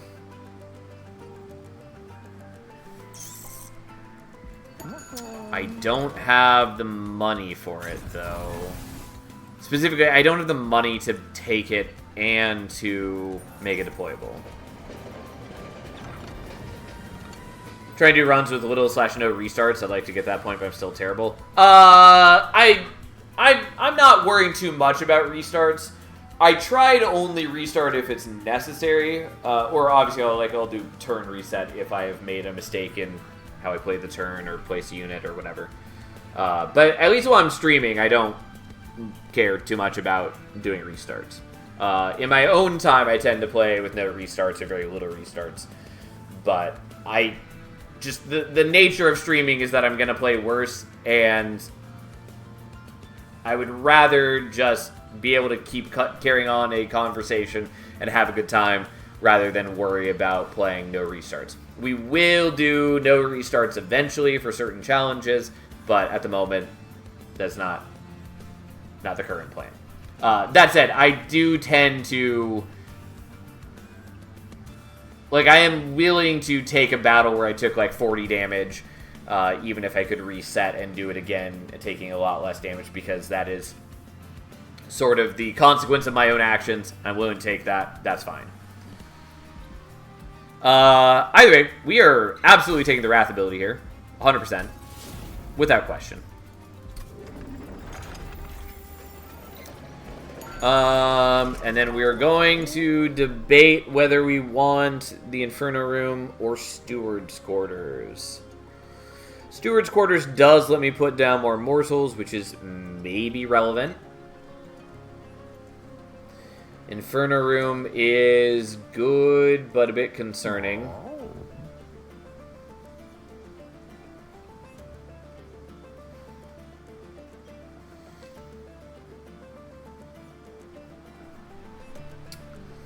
I think we can get by just fine without Inferno Room.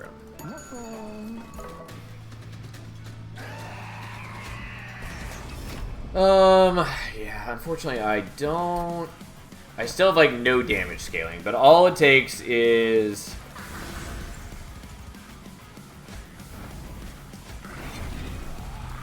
Like, it doesn't take us much to turn things around. Also, we did set up on bottom floor so we can farm the backliners here.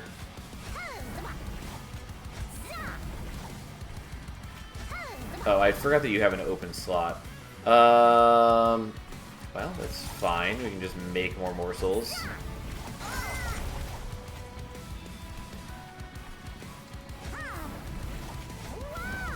Yeah, there we go.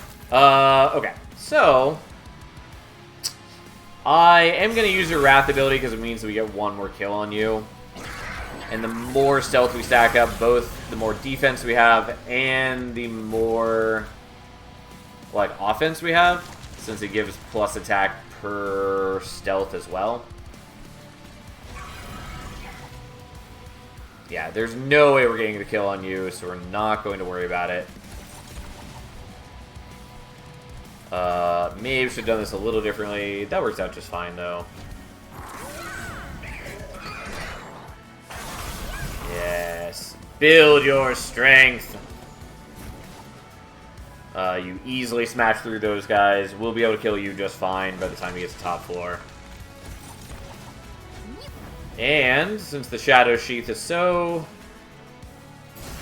kind, it does keep the morsel safe too, since they get to have stealth on summon. Anyways, we're in very good shape. We've very clearly murdered Archeon here. Not worried about that. I could play out the Crypt Builder,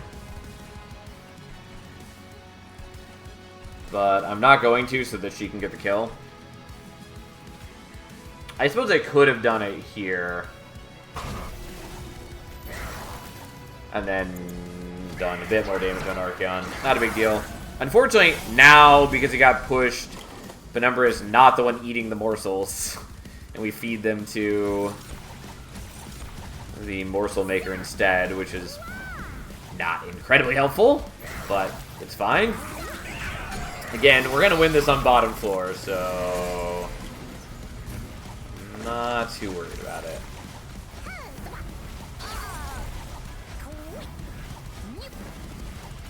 Alright, just for good measure, we give them morsels. Doesn't matter. We have a bunch of stealth. We even have a damage shield still, and we very easily just beat him to death. Now, I would love any sort of damage scaling. Hadn't got Sheath with Umbreon. Cool that it plays nice with morsels. Yeah, it's a good artifact overall. It's very situational, but it can be very strong. Shroud Mitosis is okay. It would work a lot better if I had taken the making of a morsel. Or Siren Song is pretty decent, and I think is what we're taking. Gifts for a guard. At some point I need the master. It's not bad, and it is legit actually fairly strong. The problem is that mostly at the moment it gets used for like infinites, and I don't find that particularly enjoyable or exciting.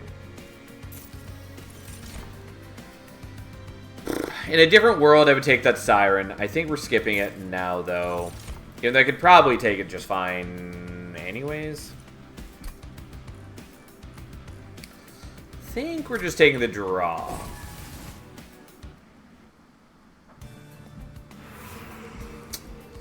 God, and I don't get another Merchant of Arms till there. Like, this is working fine for now, but it's gonna fall apart without extra help. Sigil Seaweed is a big, nice pickup for us here. Lightstone Casing, I only kind of care about. It is very good with Life Mother's Pyre. The problem is I currently don't have anything where I care about using it. Glutton 2, why not? And then we can swap to Dante.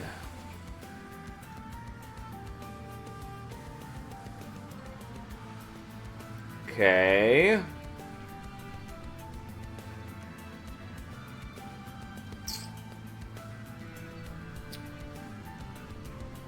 How much do I care about Dante here? I think the answer is not a ton. I think the big issue is that Dante falls into the same problems as my Cold Kalia. The myth, the legend himself. I mean, he's a great unit. And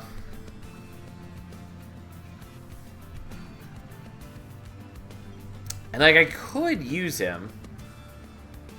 Not sure why I'm not loving Dante so far this time around. I mean, it's probably because the way in which he floods your deck with Dante's Candles can be rather annoying. Also, you don't have infusions anymore, which does make you a lot more reliant on finding other ways to scale him, since you can't give him, like, an innate scaling sort of infusion, like First of Kin. But he is still very strong.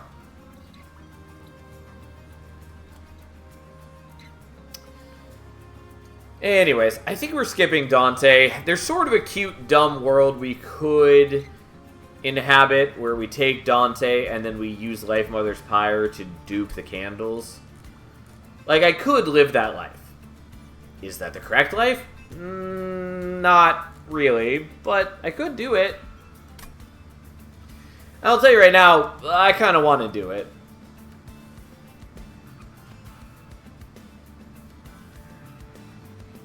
Alright, fuck it. When else are we going to do it?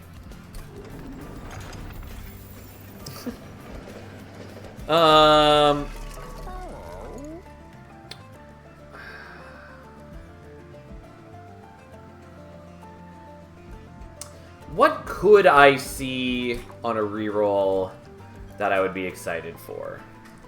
On the Stygian side of things, basically nothing. It would maybe be like Kinstone Totem, and that's it.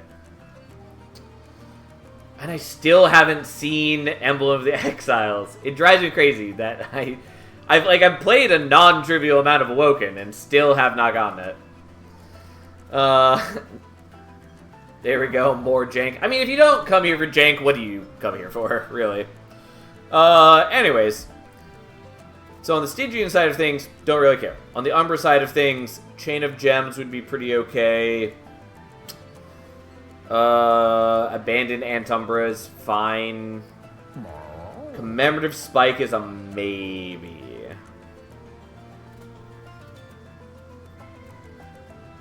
And then from the neutral pool, it's basically a tuned Whetstone or maybe Emote Tome. Alright. It might be a waste of gold. What do we got? Okay. I'll take a tuned Whetstone. Does bankrupt me. So be it. Here we are. Doesn't matter that they get multi-strike. They're not going to get to attack us. At least not the units that matter. Oh, I'm sorry. I didn't realize I don't have enough Ember for all that. Okay. So, there we go. There's that. And I guess we play that just to get it out of the deck.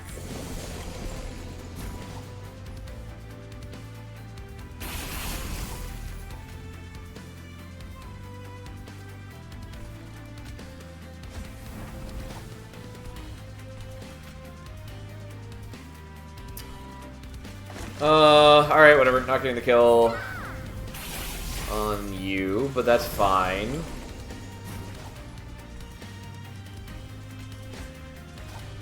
Let's just discard the Dante's Candle. This is why it's frustrating to scale with morsels. Like, I just want things that deal damage. That's what I want. Also, unfortunately, without the stealth, Dante does, like, no damage currently.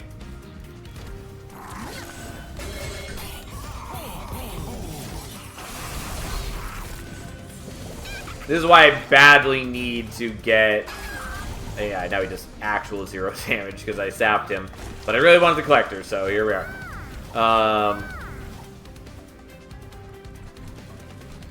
I should have played out a Shade Splitter to see what the other option was.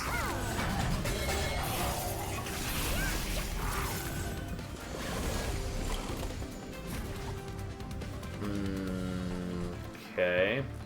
I did forget that they are muted, so I actually don't need to worry about these guys. So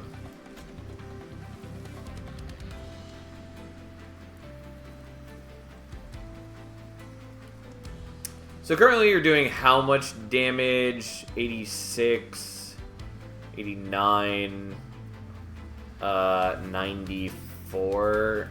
So if I do kill him, then we will get not the kill there, because I can math. Okay, that's fine. I guess I'll do it like that.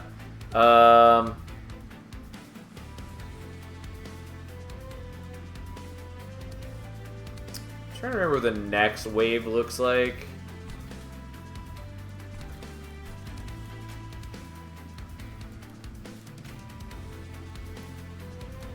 Okay, whatever. That's good enough. I wish it had discarded the Vengeful Shard. It didn't. I'm just trying to get some build up on the Cold Kalia, especially since we have not gotten any morsels. Or not any attack morsels. At least that one gives a tiny bit of attack. Yeah,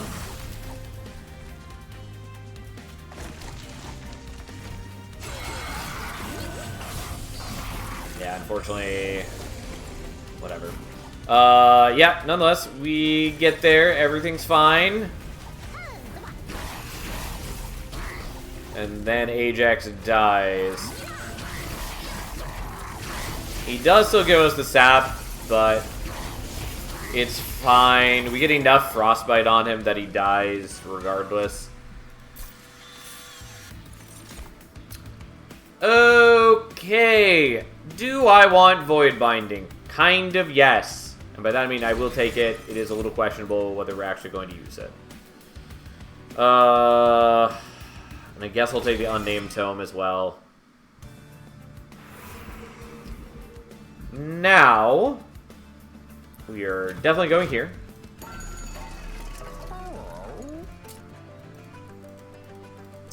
Unfortunately, neither of those matters for Dante. Fine. It's gonna feel a little silly, but we're doing that. Cannibalize could be decent for extra morsels. Yeah, kind of, but it's not our great concern.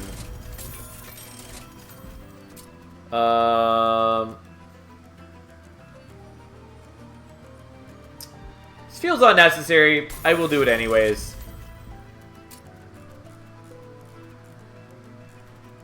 Oh, I can't dupe the candle. Oh, no, I can't. It also doesn't matter because it's not the candles that he scales on. It's specifically blights. So I can also just dupe the Vengeful Shard, which is a lot less bad for us. Speaking of, I'm going to dupe one because I'm a madman and we're going to do it.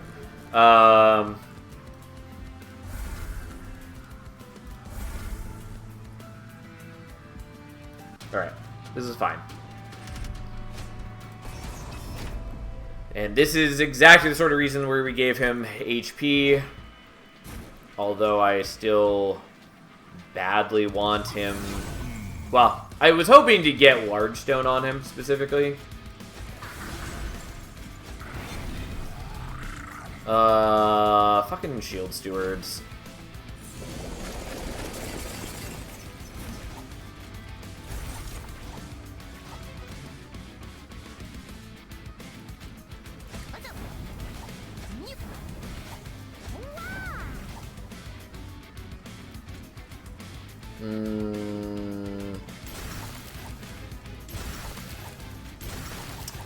Great. Thanks for doing that.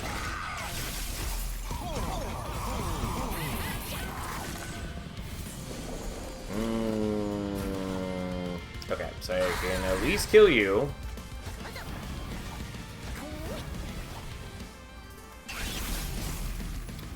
I do want to play the Morsel Maker, but we're just going to do it this way.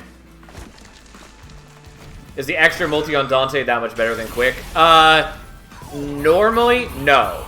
In this instance, yes, because I'm not... Like, Quick is irrelevant when I'm stealthed permanently. Like, does not matter in the slightest. They're never attacking me.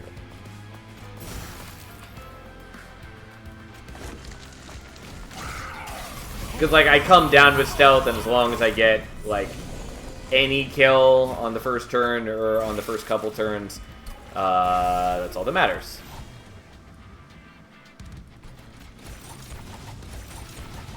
Oh, right, Sheath, Derp. Yeah, I mean, like, you know, it's easy to miss. But, yes, that's why we didn't go with, Quick. Again, what I was actually looking for was Large Stone. But that's fine.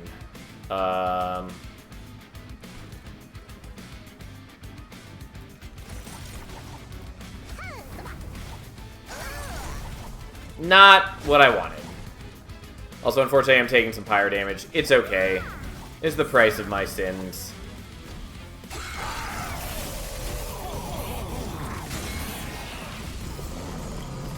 Okay. We are not going to mute them further. That would be a mistake. Given that we do actively want Quoto's Revenge Trigger to work. Unfortunately, it gets wasted on turn 1 with the mute, but that's fine. As we slowly build up more damage by destroying his Titan skin and chipping away. Anyways, there we go. We're not incredibly strong yet, but we're getting there. We don't care about any of these. If Ember Forge worked around Ember Drain, I would use it. But it doesn't. It's a bad card, and it just needs that one change to be a good card. Because again, then I could actually, like, use the Void Binding. But I can't. At least not if I want to be able to play out, like, the Dante's Candles, which are vaguely important for me to do at the moment. And also, I would like to be able to play the Pyrolites during the Titan fight. Because it is fucking miserable to have to wait 20 turns of not playing the Pyrolite. I think that's the first time I've seen his Titan skin fully depleted. It admittedly does not happen most of the time. Glacial Seal would be a cute way to take this deck if we were not, you know, if I hadn't taken Sheath, if I hadn't taken Dante, yada yada yada, there's a world where we could have done that. Anyways, Dante's Inferno is weird and largely irrelevant to my needs. Dante's Candelabra, very much relevant to my needs. Here's hoping to get the 0-cost Blade Trinket. I mean, that's not going to matter too much for my needs. What we're really hoping for is, like, Bloodthirsty Blade. Glass Cannon is a lot less desirable here. If I had damage shields, I would happily take it, but I don't. God damn it. Like, I just want, like, real damage buffs. I will take the Fight Club and pay to make it deployable. But, like, I have a tuned Whetstone. I just need any equipment that is worth equipping.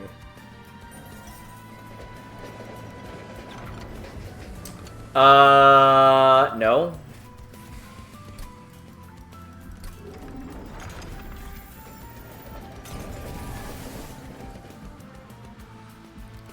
Dante Cannon is a funny visual, though. I was gonna say, I probably should have copied something.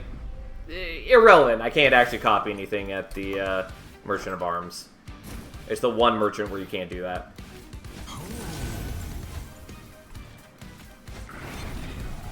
I also gotta get rid of some of this garbage. I mean, it doesn't matter too much. My deck is largely just gonna become more and more garbage. And so, like, removals are gonna stop mattering.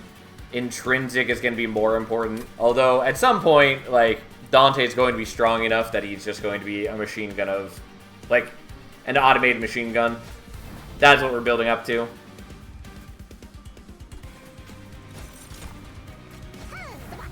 Anyways, have at them, soldier.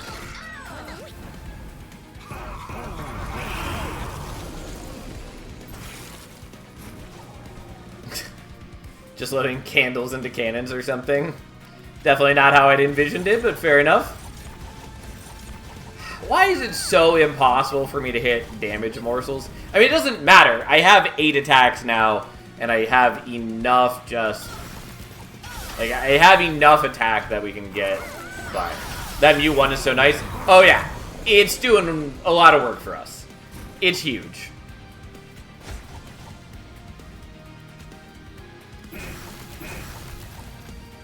And I don't have capacity to play you out. Doesn't matter. But just imagine if we had gotten Bloodthirsty Blade and Dante were actually getting permanent scaling. Like, what a life that would be.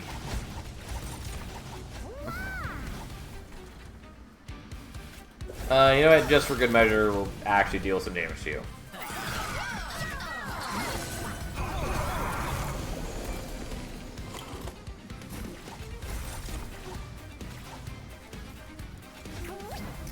No,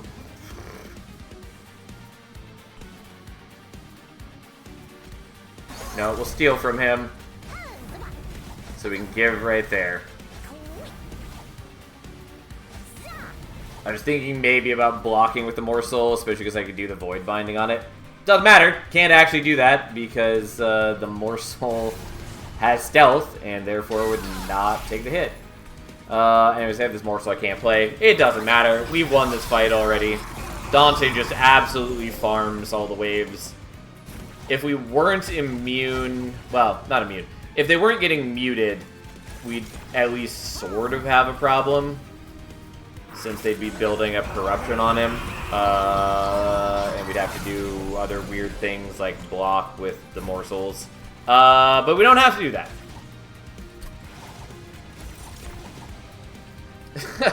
You're a jank master. Nice things are not within your grasp in life. I mean, I like the things that I do. But yes, I am well aware that we are not always building for the strongest deck so much as the most fun deck. It still does irk me that we could have lived a life of Bloodthirsty Blade. I mean, we're fine. Like, Shadow Sheath is both offensive and defensive scaling in one, so long as we have enough attack to get rolling. And the Fight Club was at least a decent pickup. Also, soon it's not really going to matter. We're going to have so many attacks on Dante that that's all we need. Okay. So we're going to take the Shroud Spike.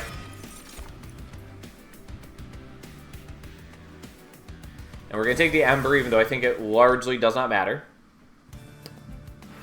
We are going to go here again. Even though looking for Intrinsic would be helpful too.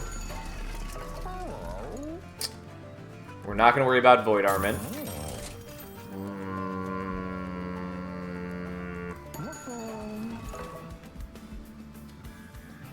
Alright, well, that was the last shot at that, which is fine. Disappointing, but fine. Enjoy Glutton 3, who cares? Sadly, I can't dupe at this shop, because again, it is a Merchant of Arms, and they don't let me do that. But we should still be in good enough shape for this coming fight. Especially because it's this variant and not the bulky enemies variant. What rarity is Bloodthirsty? It's just uncommon.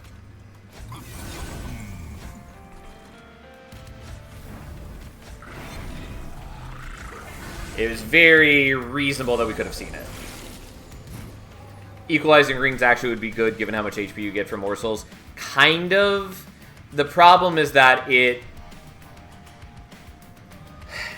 sets the HP. If I had like taken the large stone, I might agree with you. But the problem is that we'd be losing out on all the attack scaling from the Shadow Sheath because it sets the attack to their health rather than still leaving it variable. Yes, it's a dig at how bad your RNG is. Fair. Totally legitimate. Oh my god. The lengths I go to get attack buffs.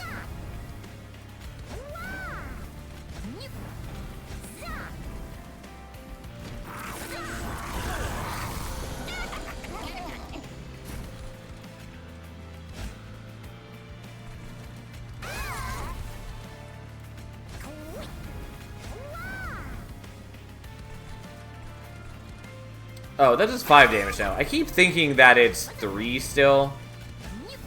Like, even though I know there have been adjustments to the Monster Train 1 cards, I still, in my brain, think of them as their Monster Train 1 numbers.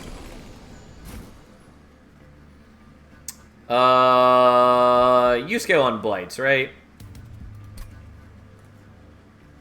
Yeah, fuck it. We're not playing at the Calcified Ember. Who cares?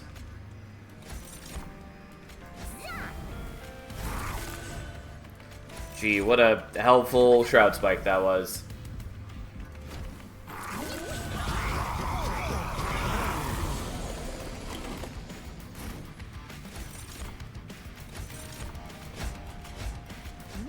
as was stated, we're sort of taken care of. The one, like, annoying thing is that in the Titan fight, we don't have anything to kill on turn 1, so we have to have him survive to kill things on turn 2. It's a little awkward for us, but it is manageable, kind of. In the grand... What I'm hoping for...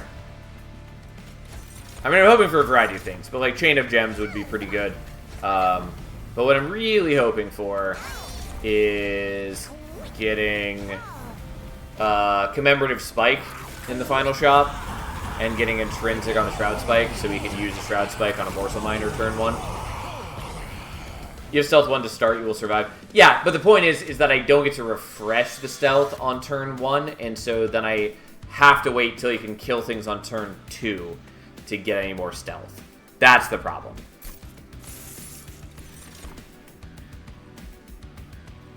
Could technically take the Grovel. Maybe should take the Grovel. I will take Frenzied Swarm.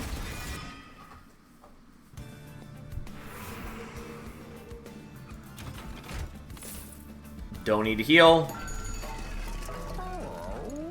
I will take that. Even though it might actually not be that helpful. This is not what I was hoping for.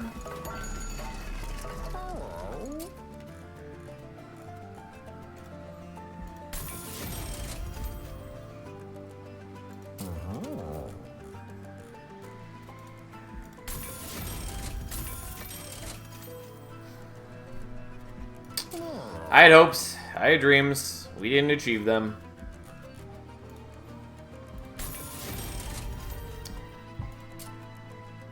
Okay, fine. So be it.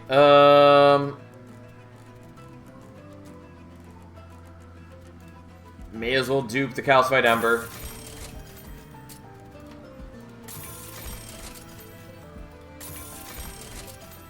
Oh, actually, there are reasons to be duping these instead.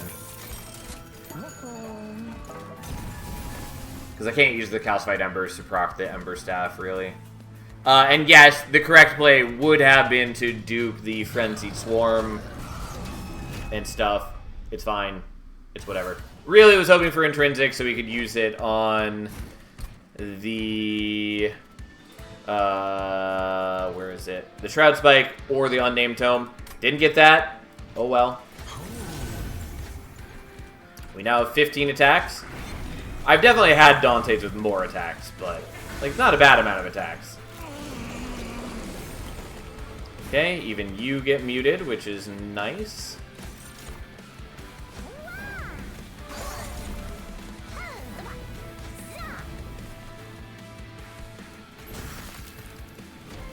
Okay. Oh, I could have procced the Ember Staff. I just forgot that it was possible. Oh, well. Mistake on my part.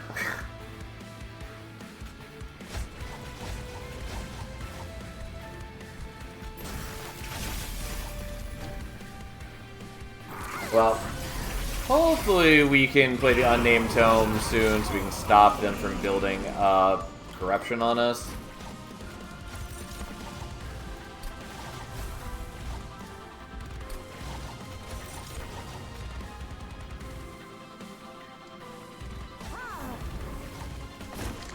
Nope. I could do this. It's only Ember Drain 3. Just so we can have a little bit more damage shields to deal with the corruption. I'm not really particularly worried about it at the moment, but it is vaguely helpful. Yeah, I could have used that one turn earlier.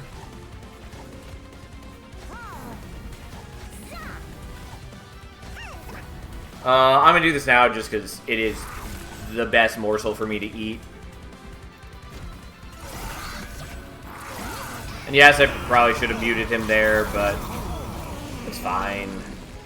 Dante's are only, like, real meaningful concern.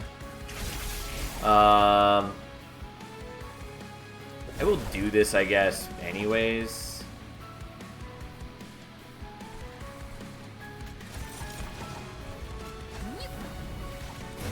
that procs the Ember Stone. Or Ember Staff. And then we just daze him, so technically the Gold Kalia survives. Which, honestly, probably just slows down the fight by making so there are less turns where they're hanging out with Dante. Because the more time they spend with Dante, the quicker we get the kill.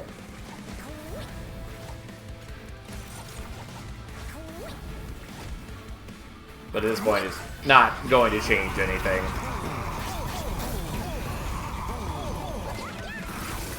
Alright, Dante with just a casual 40 stealth. Somehow I think we'll pull through in this fight.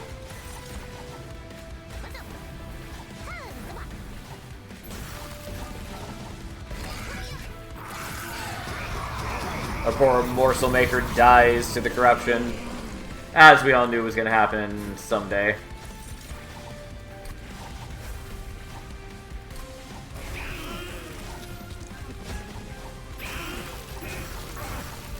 Well, look at us go. An exciting 15 attack Dante. Like, he has a decent amount of attack. Not an incredible amount, but turns out with 15 attacks, still does a lot of work. But, like, man, did we whiff on most things I wanted to see. Man. Alright, so this is really just the one situation where things could go really poorly. Is we need to get Dante rolling on turn 2.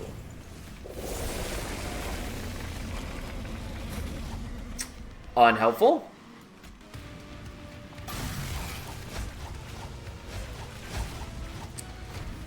Yeah, all I needed was, like, I don't know. Like, I just need a way to create a morsel, and I could have procced it versus Ember Staff. Would have been appreciated. Okay.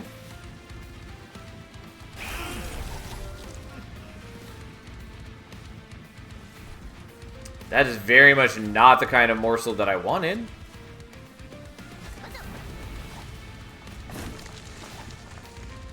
Likewise, not what I wanted. Oof. Yeah, this is exactly what I was afraid of.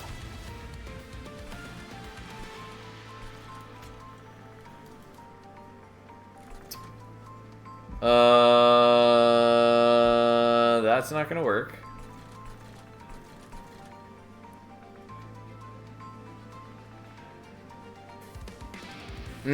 Okay.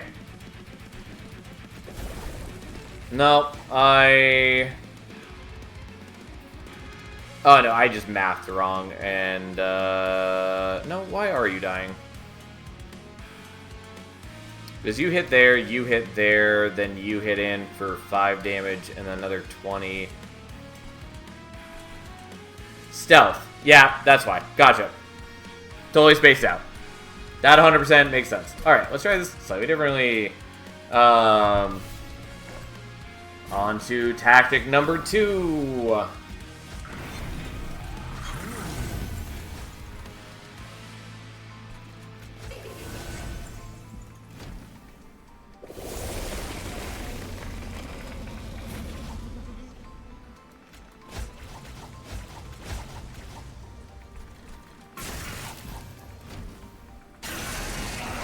Alright.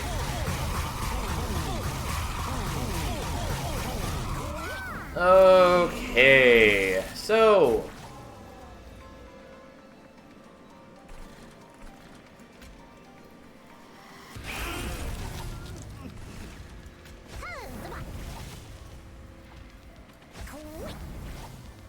oh, because they have stealth. Once again, same deal. It would help if I remembered why things happen.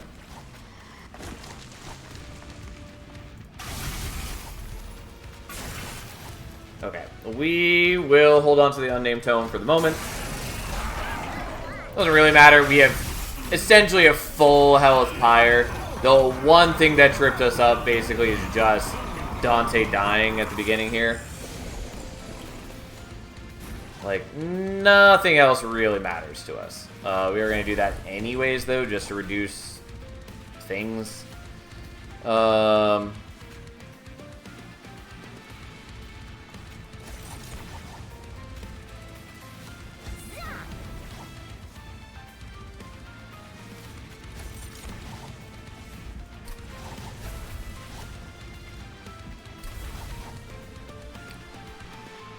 Well, I'm going to do this because it speeds up the fight. And then we'll do that. And he's fairly strong now.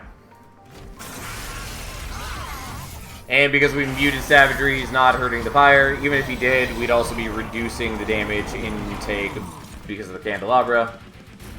Unfortunately, I do start sapping. I mean, if I wanted to, I can just tank the damage from this. It really doesn't actually matter to us.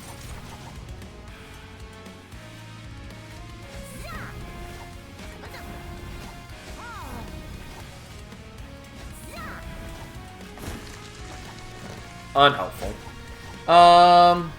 Yeah, you know what? I might just tank the damage. I've got the HP for it, so it's like the one time I meaningfully choose to take damage from those.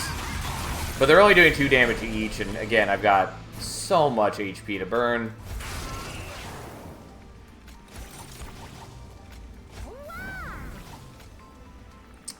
Sadly, nothing to kill with that.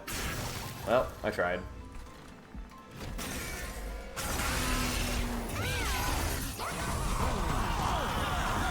And thus Dante continues.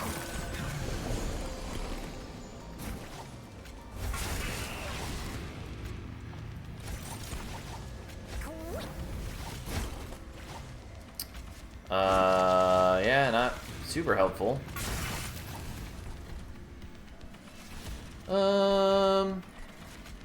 Yeah, I can afford to do that now.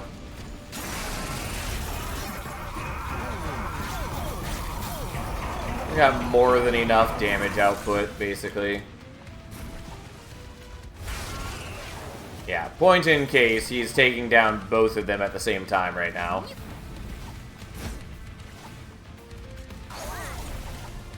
That was a little greedy, but we did still get another damage morsel back.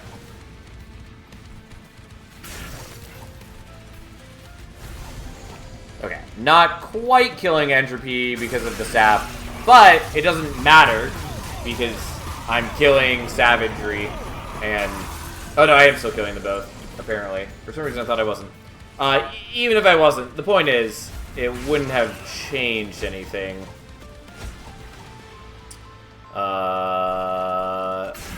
Because Entropy is always on the floor for me to attack.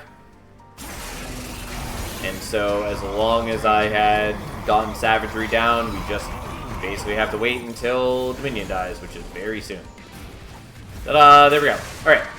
Again, a little sloppy, but it's fine. Turns out Shadow Sheath is pretty good, and Dante is also pretty good. Would have been a lot better if we had, like, any meaningful damage scaling, but it's fine. We had a tiny bit of damage scaling, and the Sheath does scaling on its own, and that's all we needed. Alright, have a nice night, Fury. Alright, Primordium and Melting for Classic. Yeah, we can do that. Just to double check we haven't done that. We have not. Okay. Let me just record the number. And we will do that next. We're already on Umbra. Whoops.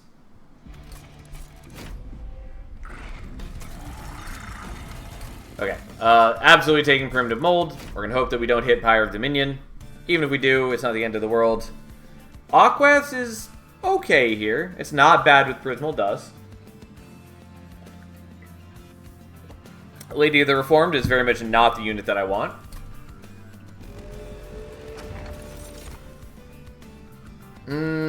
I generally don't like Odie's Totem.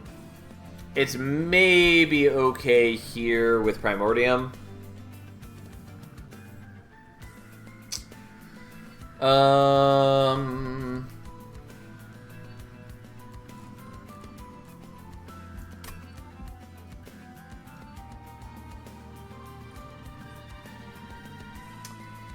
don't think I want Odie's Totem. I really find the lowered Deployment Ember pretty bad. And, like, with Primordium, we still do want a lot of Deployment Ember, since there's a good chance we want to make a deployable equipment and or room. Can you use the Aquath in the deployment phase? No, you cannot. Probably because it would be too much overlap between it and Herzl's Horde, the one that gives extra deployment ember. Technically, Herzl's Horde also does something else, in that it makes deployment cheaper, but that is far and away not the main draw of Herzl's Horde. Pretty sure we're taking Superfood here. Especially since in Remnant, we can use it to pass on Burnout, we can use it to pass on Rage from, like, the Paraffin Enforcers. We can maybe use it to pass on Multi-Strike, which would help get around our wave clear needs. We'll see what happens.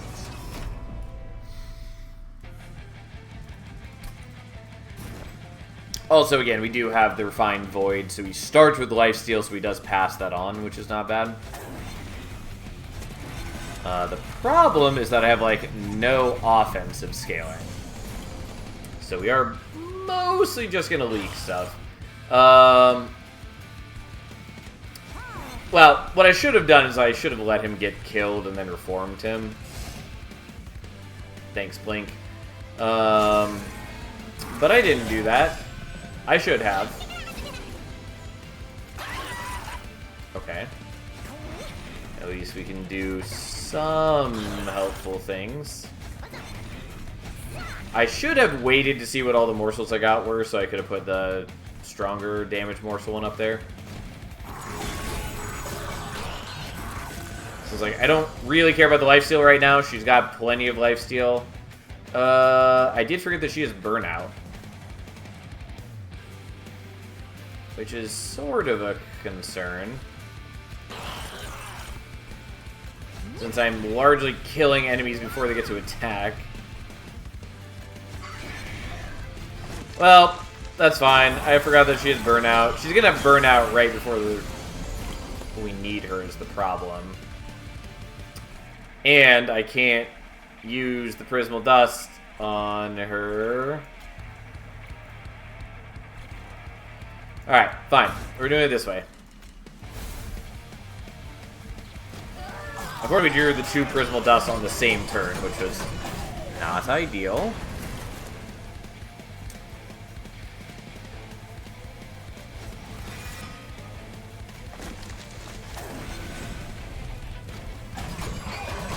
There, we got a fair bit of damage off. We'll see what we can do. Yeah, and then because he keeps her Burnout going, we're all good. Again, I really probably should have just let Primordium get killed on turn 1. But I didn't, and it's okay. We only took 5 damage, not a big deal. We don't want, I think, any of these. The Space Prismism, maybe, kind of. Pretty confident to no.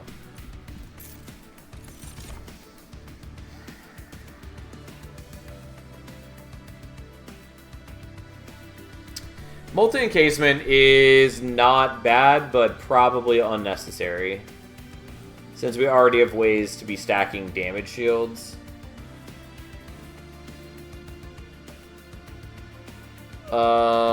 Purifying Cleanse is a maybe. I think we take the Purifying Cleanse here. Wicklash would have been the better pickup for us, but so be it. Yeah, I think we're going here, and then we go to Merchant of Arms after.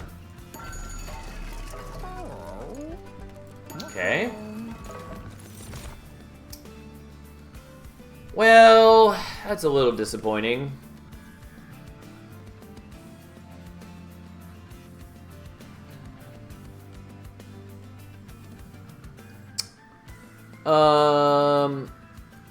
Specifically, like, Paraffin Enforcer would have been the ideal pickup here. Think we're still taking Lady of the House, though. Much as it's a unit that I don't normally care about a ton. I want the multi-strike while it's on offer. So there we go.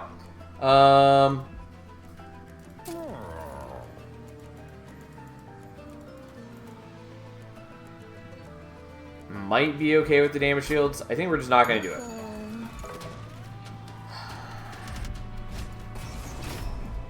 Quick would sort of be ideal. Kind of.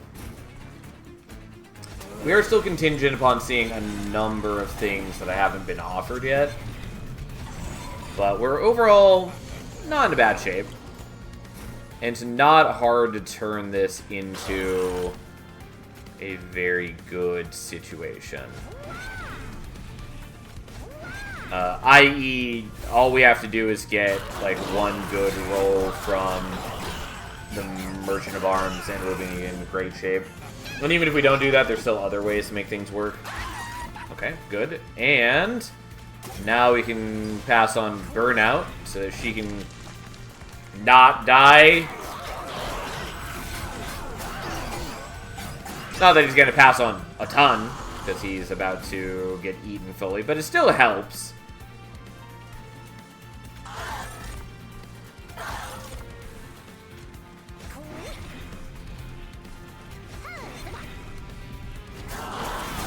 Plink did hit Collector, yeah. It did its job. Well, I don't have anything to reform. You're still vaguely low on Burnout, but we probably hit the Purifying Cleanse again before the end of the fight. Not at this rate, mind you. There's no downside to blocking with you since you're just going to burn out before the next turn. Really unhelpful. Luckily, doesn't matter. Maybe matters. Doesn't matter. Just need to get rid of the damage shield. We're good. Ramon, I didn't realize he had another damage shield on. But yeah, that makes sense why we weren't getting the kill. Because that one damage shield was blocking like 85 damage or whatever. And that's a big difference. I'm going to skip these. Although the Antumber Assault is kind of valuable as a way to kill Primordium if we want to do reforms. Which maybe we do. I think we don't really. Reform Primordium is definitely a lot worse in a world with equipment. Because he loses the equipment on death, and so just like keeping him alive longer to benefit from the equipment longer tends to be very strong. Obviously, you know, there's still other ways to do it, but who knows. So I did say I want the Wicklash. Dripfall is also quite good. We're going to take the Wicklash, though. Because it's very solid. I would like to go from Merchant Magic. Doesn't matter. 100% we're going for here. I might take Glass Cannon.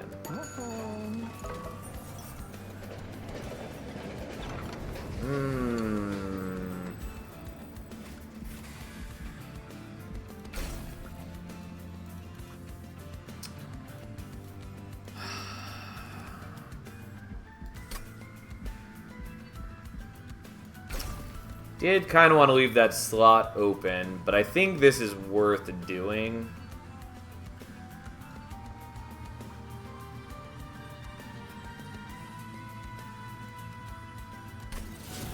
Okay.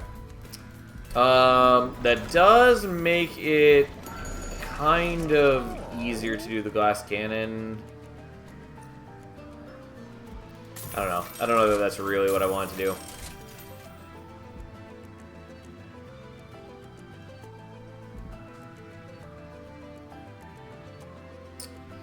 Okay, so what do I want to do here? There are a number of good pickups for us.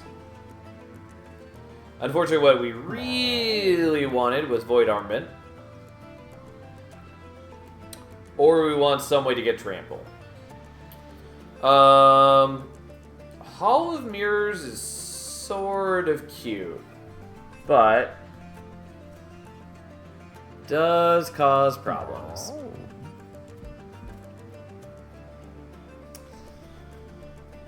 So if I want to do Hall of Mirrors, I'd have to take capacity.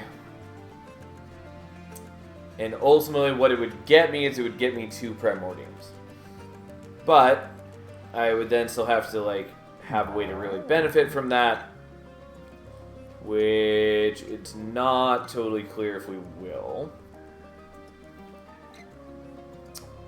It's cute. I don't think it's that useful for me though. Fight Club is pretty okay.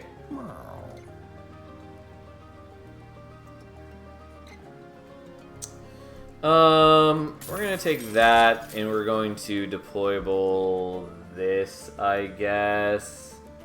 Even though it is rather questionable. Because I need enough damage shields for this to actually make sense. And therefore I probably should have just done deployable Bloodthirsty Blade. But I didn't.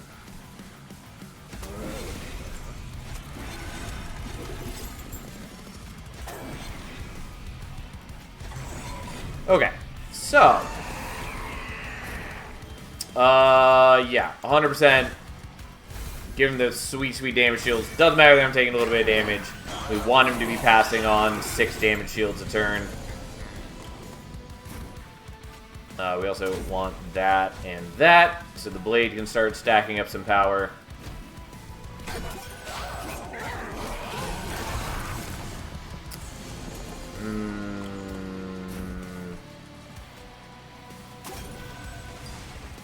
Well, we'll get rid of that. I basically don't have meaningful cards to play on those turns. Also, if the Lady of the House does die and has to get reformed, like, she'll at least lose the Fragile. That's something.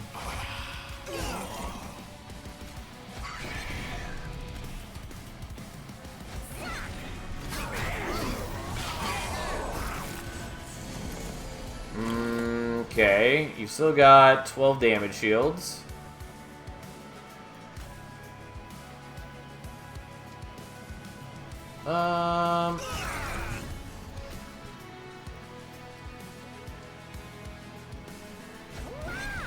Sure, we'll do like that.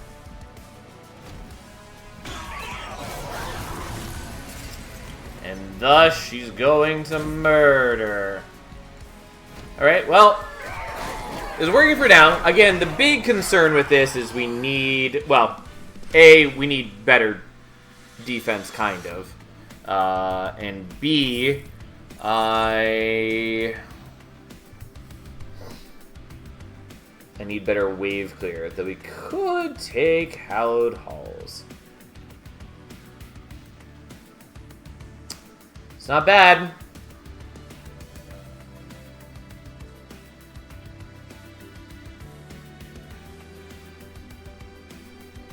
It's not bad.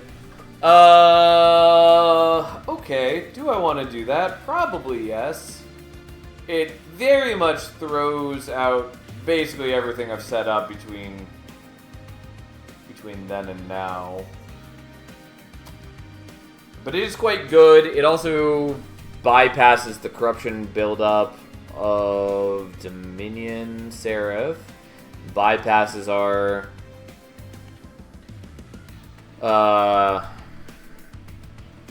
bypasses burnout. Sort of lets me set up more Ladies of the House, kind of. I'm going to take it, though. I don't actually know if we're going to use it.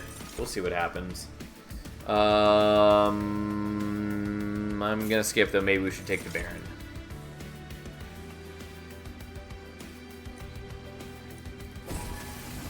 Okay.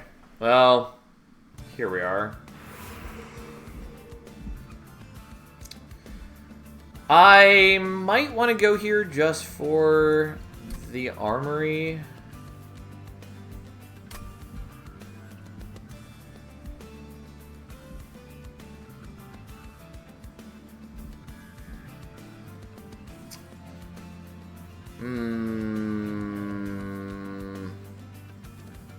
problem is, like, the Merchant of Steel and the Pyromanes do basically nothing for me. Not sure that I really care about going here. Obviously, there's a number of, like, good, like, events that we can maybe hit. Don't know what we would want at the Merchant of Trinkets. I'm gonna go here, I guess.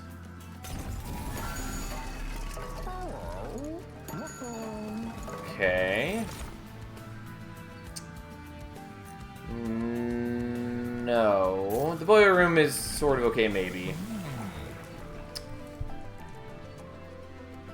Yeah, we're just gonna take superfood here. I don't need aggressive edible. It does not help.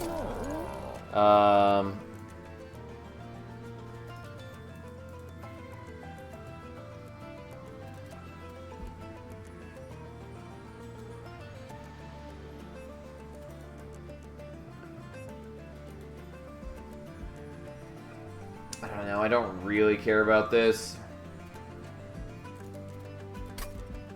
I think we're just not going to worry about that. And we are going to get rid of some stuff. I don't know. Here we are. I am a little bit pigeonholing my deck in a way that I probably shouldn't be. I need better wave clear than I'm giving myself. And that's kind of a problem. But we'll see what happens. And unfortunately, I don't quite get a kill here. Unless this works, which it did, surprisingly.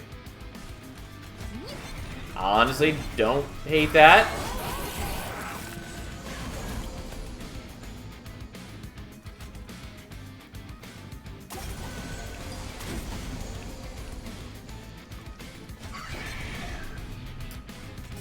Well, I did get a bunch of sap, and unfortunately that also means that he's passing on the sap, which is a shame. Which I didn't totally think about in the way that I should have. Alright, well, I was gonna say we're taking damage, but I did forget that I have Aquaths. Alright, it worked out, sort of. Don't get to pass on as many damage shields as I would like, but it did make that turn a lot more palatable. God, you do not have enough damage shields, though.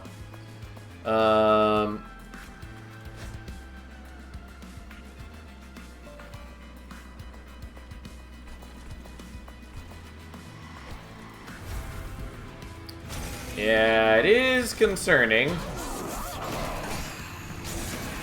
So she's down to her last stack of Reanimate. Yeah, this is real bad and dumb. Especially because I also get the Scourge cards from this, which sucks.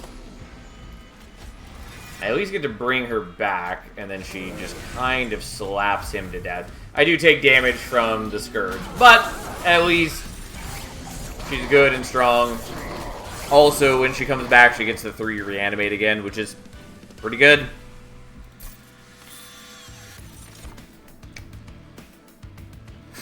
Could take the Void Binding. Could take the Feast.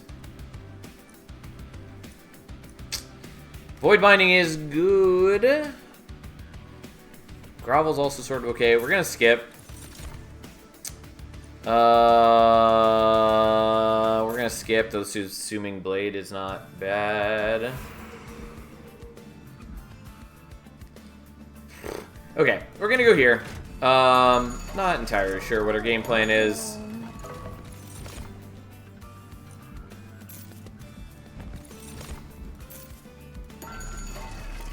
So, Intrinsic is either going to go on the Wicklash or the Prismal Dust. I think it goes on the Prismal Dust. I think that's just too useful for us not to do.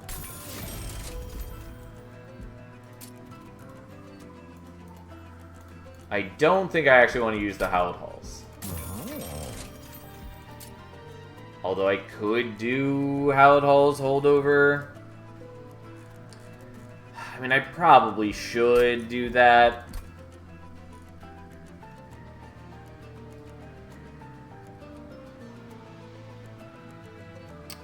So my big problem right now is I don't have the wave clear that I need. If I hit trample or multi-strike of some sort that solves the issue. I think nonetheless, what I am actually going to do is I'm going to hold over the Whiplash.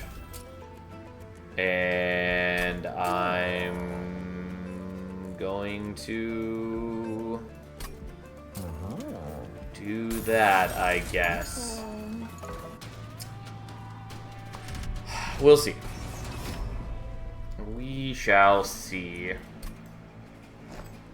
Okay, don't need to be setting up on bottom floor, so we're going to set up on top floor so I have a little more time for her to bulk up in strength.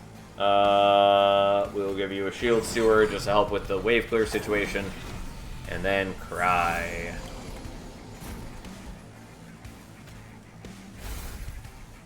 Oh, yeah, slightly wrong order. We were supposed to use Aquats first. I don't know, for good measure, we'll not take the damage, because I probably should. 1 damage is probably worth the extra 2 damage shields per turn. Since, again, it is per turn. So it adds up real quick.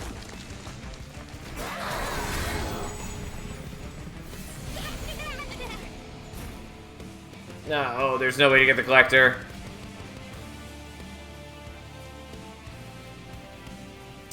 So if I buff you, then you get the kill. Oh, never mind. I forgot about the Titan skin. Well, I'll take a little bit of fire damage. Oh well. Almost. And sadly, we don't get the collector. Oh well. But yeah, again, this is sort of the issue, though. As you can see, we are sort of gonna have problems with wave clear.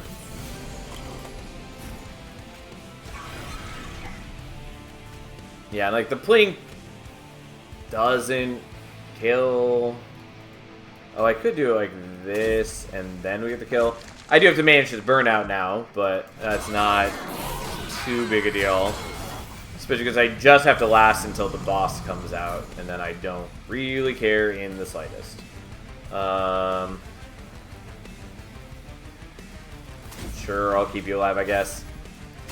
She is 100% gonna murder Quota. Like, I'm not worried about that part of the problem.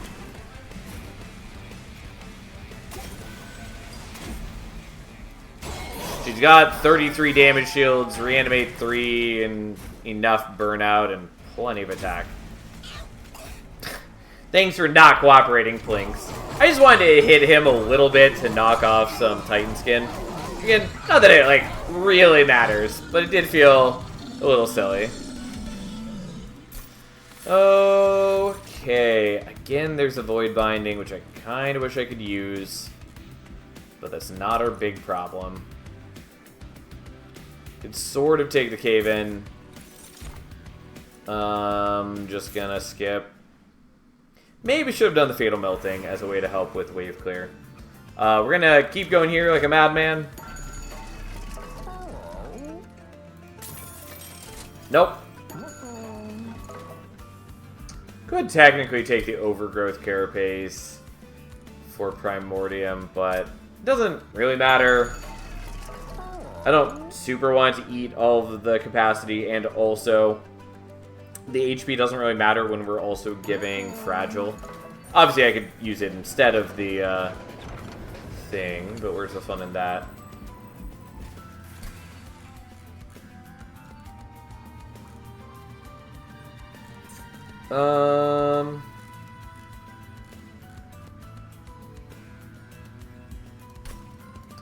I'm just gonna box those to get rid of them. Because it's just not that helpful otherwise.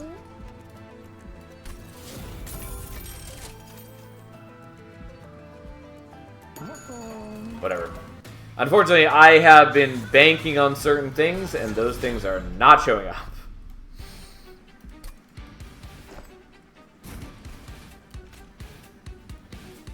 Oh,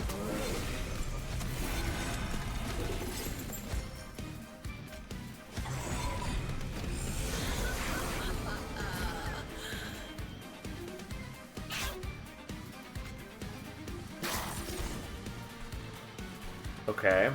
That does help.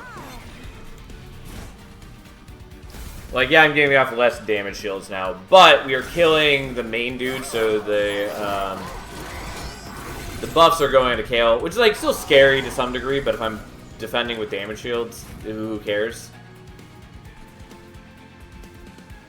Unfortunately, we're not killing you, which I do actually care about. Because I don't have, like, a drip fall or anything. Yeah. I think we need to not be on bottom floor. Which, admittedly, with this Kale variant, is sort of okay. I'm so used to setting up on bottom floor versus Kale, but it actually doesn't matter so long as we're defending with damage shields. Because the main problem of this fight is that they have lifesteal, and that they just do a lot of damage.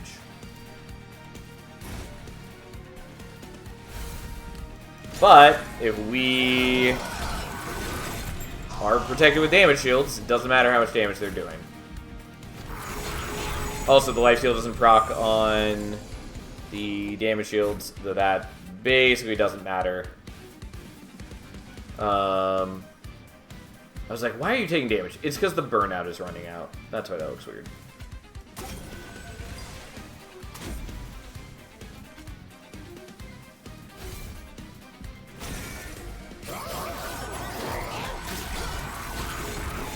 Because it attempts to kill her, but because she has the reanimate, she doesn't actually die. Okay, we just put you there for a little bit of extra wave clear. And she slaughters the important things, and then you guys, you know, do your job, I guess. How wonderful. Again, this plan is falling apart, basically. Like, we're getting worse and worse as time goes on. I definitely need, like, more things with multi-strike. I.e., like, I need the backliners to have multi-strike. I am not going to use Hallowed Halls because she would lose the 37 damage shields, and that's not okay.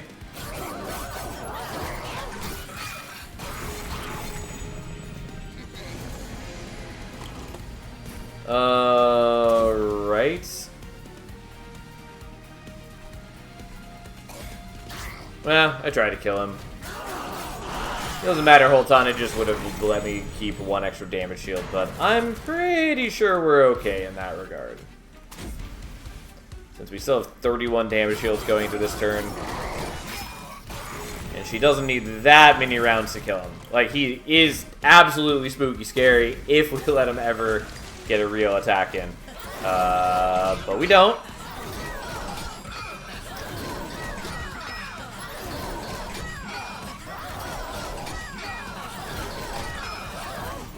Ta-da! Okay. Ooh.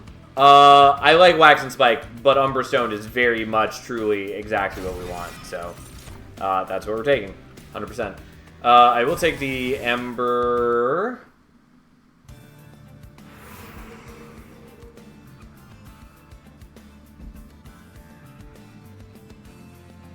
I was going to go for the Well as a way to dupe the Lady of the House. We'd have a second one on the floor, so we'd have a little bit more attack strength.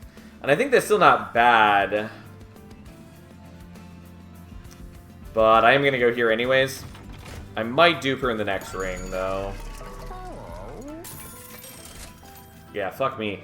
I've really tried.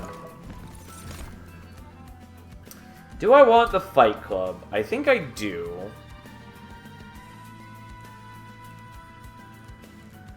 And I do have extra Ember in deployment now. Yeah, we will take that. The question is, do I want Zone of Silence? Kind of.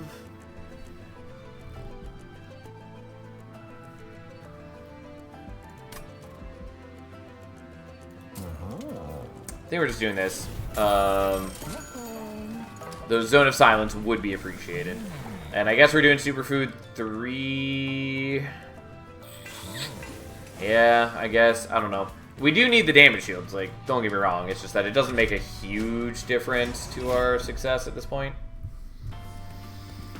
Okay.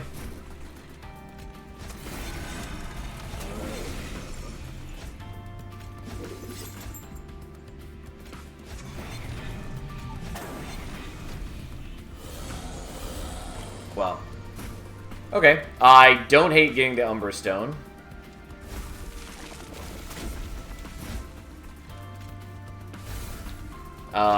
Hopefully we're going to hit... What am I trying to say? Intrinsic for the Umbra Stone at the Merchant Magic, which we are absolutely going for the Merchant Magic, by the way.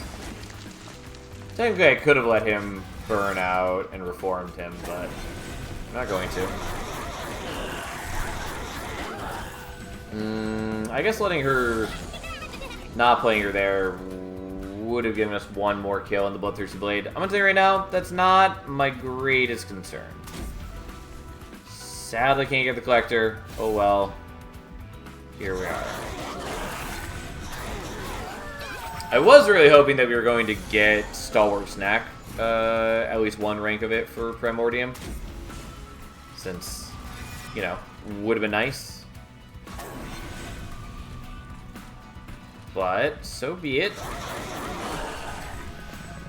It's just that, like, the extra turns for him sticking around would have been real good.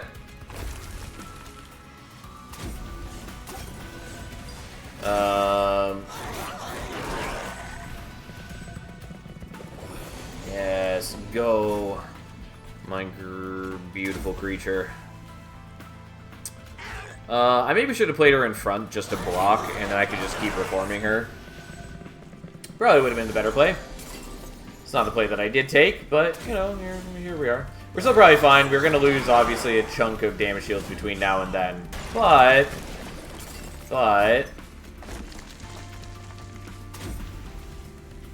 Oh, we're actually not killing all of you.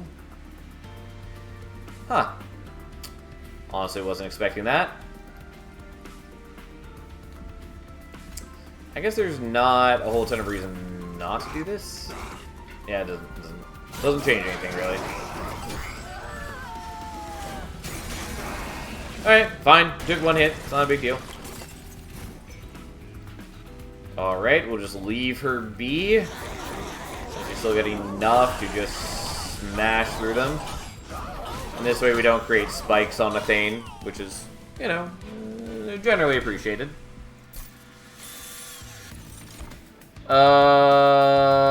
Prism Retrieval with Primordium is kind of cute, but overall is a no. I guess we're skipping that. I do like the Wax and Spike quite a lot, but we might want the Mortal Entrapment.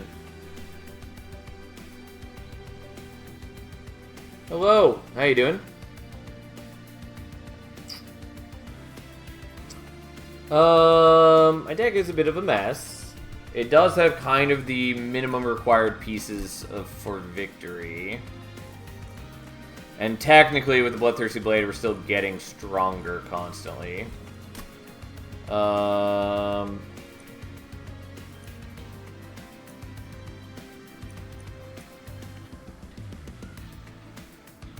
Doing well. Got my first proper Covenant 10 win, feeling good. Congrats, well done.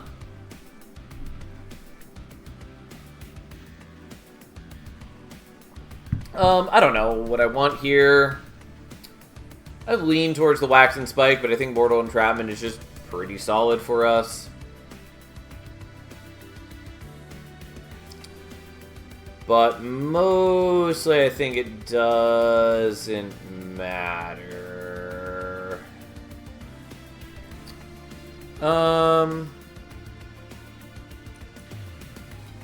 Sure. We'll take it. Whatever.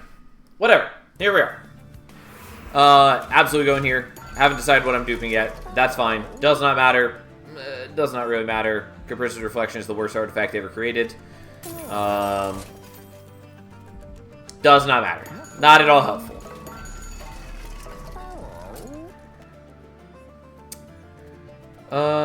Well, we're probably doing that.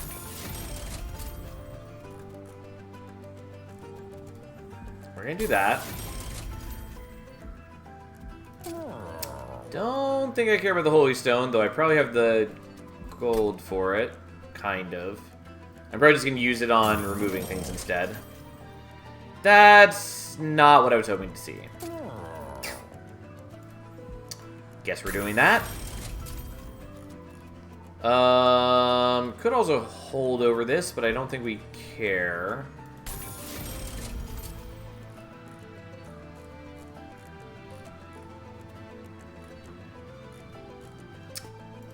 I guess I'll hold over Purifying Cleanse, though I find that largely unnecessary. And admittedly should have just spent that on removals instead. But that's fine.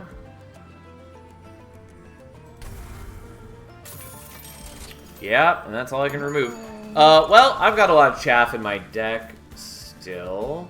I think we're duping you, especially since I didn't hit Intrinsic on the Trample. It's not perfect, but here we are.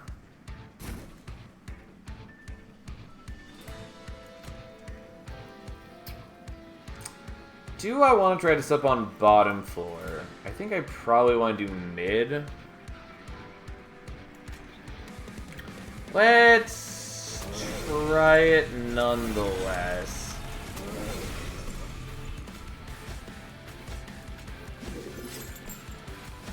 Okay. Probably, like, I would very much like to be killing the Scourge generators before they have a chance to fuck with me. Which, we did draw the Trample, which is what we were hoping for. Since that makes that easier. If we didn't, would have gotten a little more shenanigans, but that's fine. Well, let's use this one. Because it has the -1 from the Intrinsic, it does give off more damage shields. I was considering using this one because it doesn't consume, so we'd have essentially both of them kicking around the deck still, but I think this is worth it. Just because the multiple turns of him generating the damage shields for us are just so good. Unfortunately, he does start building up corruption on our team, but that's not too big an issue.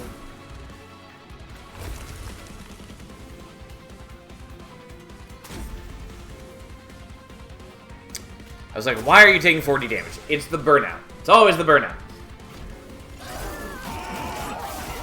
I was like, we don't have, like, reanimate. Like, well, we do have reanimate. We're not using it. Like, it wasn't that they were trampling through her or anything. It just threw me off for a moment. But it's fine. We got there. I understand. I'm just gonna have her block. Like, yeah, she's gonna die, but who cares?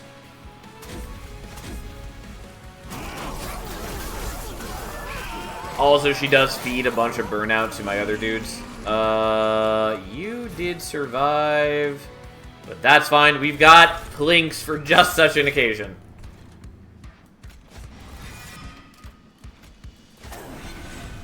You can have one morsel and you can have the other. And then we just keep powering up, I guess. The Plink box coming in clutch. Yeah. You know it. 100% planned. Not at all a mere odd coincidence.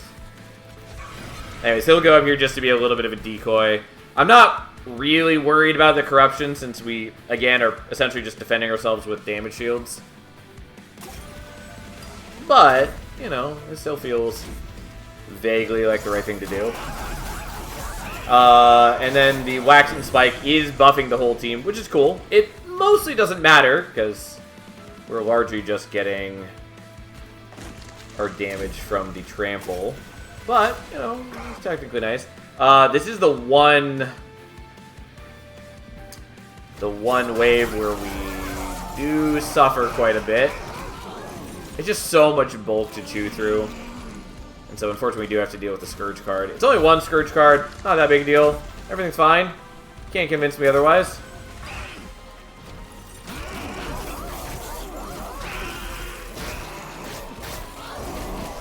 And then we quickly beat him to death despite his constantly increasing corruption. Yeah, like we're up to some 6,000 corruption at the end there. Doesn't matter, damage shields are great.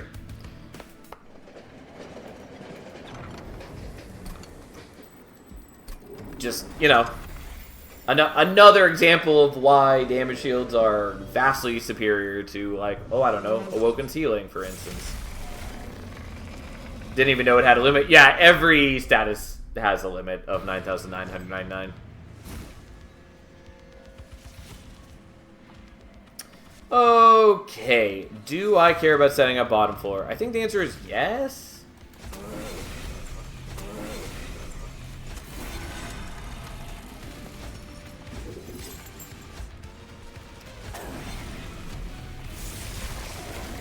Okay, this may look familiar.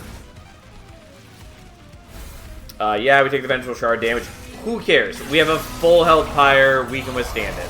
This is the same reason we didn't worry about taking the,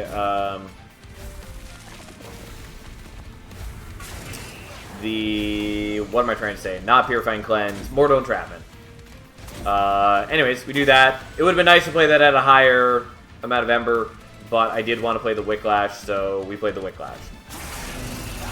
Unfortunately, we are passing on the sap that Primordium gets from the Curse of Entropy.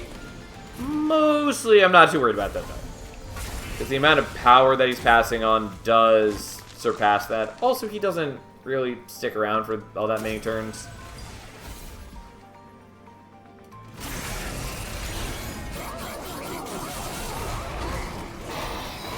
And if I really cared, I guess I could just not play out the Curse of Entropies. But I'm going to play out the Curse of Entropies. We may as well bring her back. Just so, you know, why not? We lose less damage shields this way, even though we have plenty of them at the moment.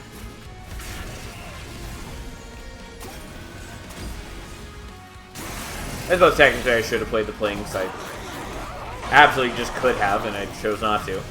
I'm pretty confident it's not going to make a difference, but it technically is worth doing. I mean, she's 100% dead if we play her there, but I'm still going to do it.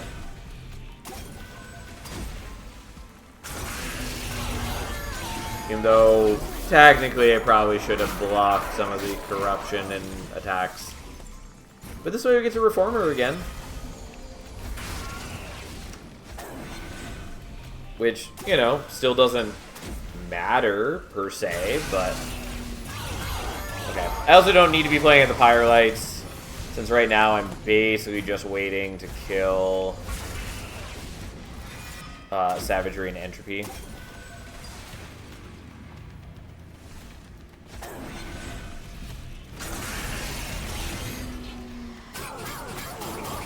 It doesn't super matter either way, because I don't really have anything else to spend the Ember on. I will say these guys escaping is actually fairly concerning.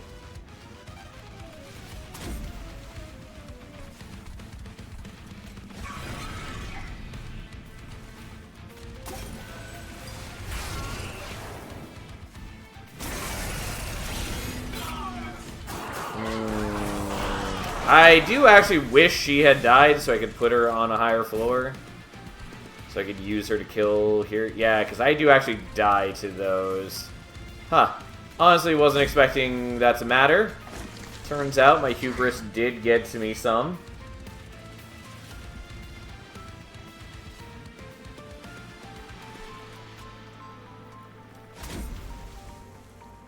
Yeah, really needed you on this floor, and even then I think that wasn't quite enough.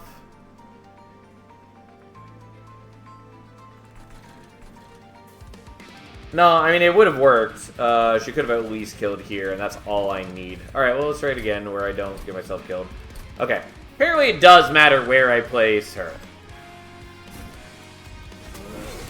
Turns out, maybe needed not what the hubris gets me. The problem is that, like, while I'm reasonably strong, I'm not actually strong enough to clear out entropy in a reasonable time frame.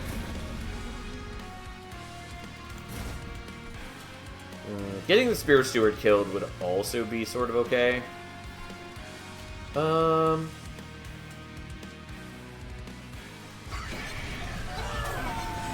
it's gonna look questionable, but we're gonna do it like that and still give 10 damage shields.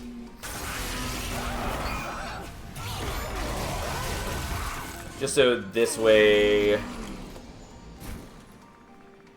Oh, I forgot that she extends the burnout. I was fully expecting him to die, and I couldn't remember why he wasn't.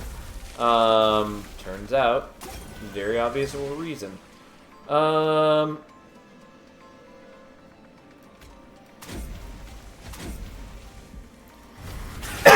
Okay, well. Also, by him surviving, we do, you know, take a little less fire damage, which is something.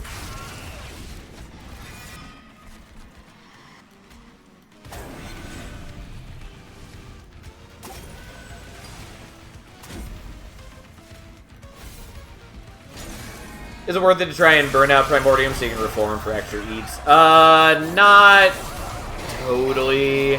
Because I miss out on so much early attack power by doing that. Like, because I'm getting a bunch of attack power with the glass cannon. And so the amount of time I would have to go to, like, make up that attack power would be a lot. And I wasn't that far off from a victory just doing it the way I was doing it. Or the Scaling Sword, and it's a few hundred attack.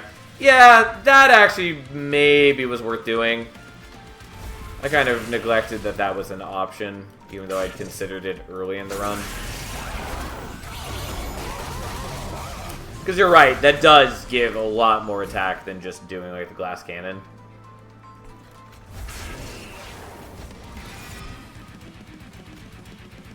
Oh, she's not dead yet. I was like, where are you?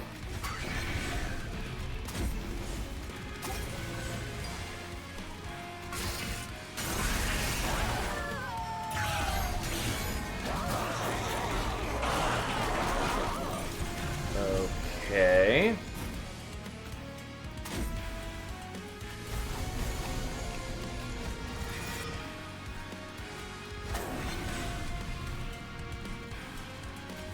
Well, no reason not to do that.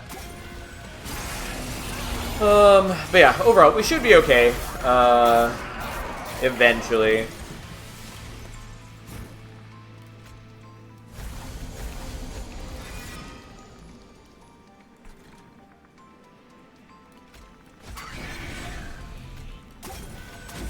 Probably don't need to be playing with the Purifying Cleanse anymore. And probably shouldn't be. Oh, she is actually running out of damage shields. Yeah, that is the problem with not blocking for her now.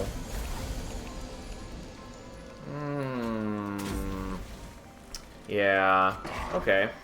Probably shouldn't be playing the Purifying Cleanse. Turns out.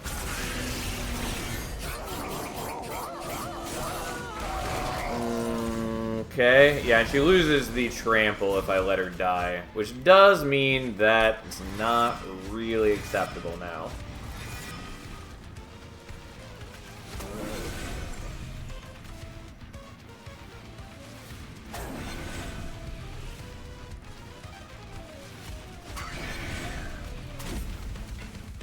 Yeah, because like she doesn't kill the frontliner here. Yeah, losing the trample is a huge problem. I just was neglecting how low she was getting on the damage shields, otherwise I could have been blocking for her. And that's sort of a problem. Because yeah, then these guys do murder my pyre on their own.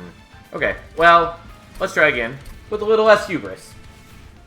Also, I do think we probably are going to move the Bloodthirsty Blade over the Primordium, because it is a lot of attack that it gives off.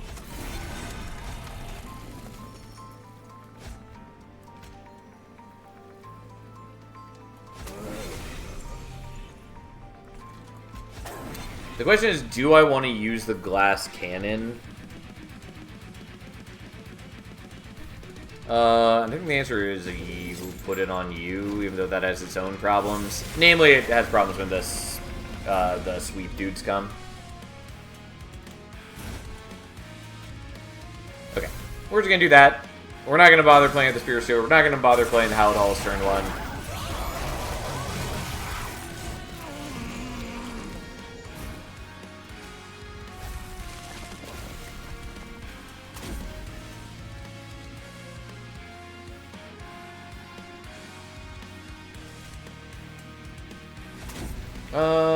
We're just gonna do it like that. Not play the Firelight, not play the Curse of Entropy.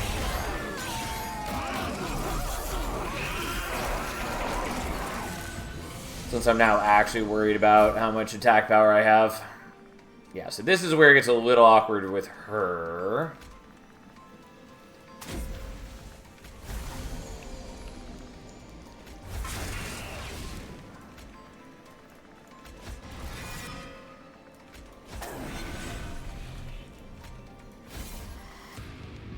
But I'll give you the damage shield so you're losing less of your reanimate.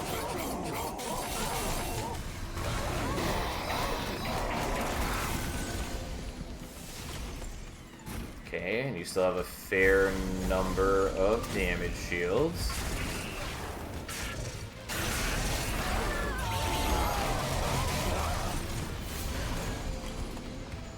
And you do definitely have higher attack than before.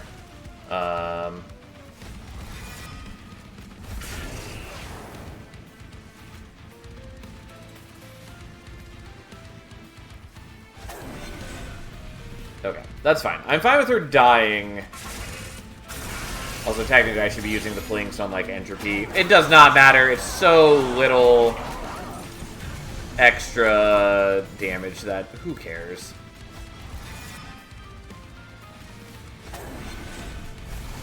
I 100% did that in the wrong order, because I should have done it before playing her. Oh well.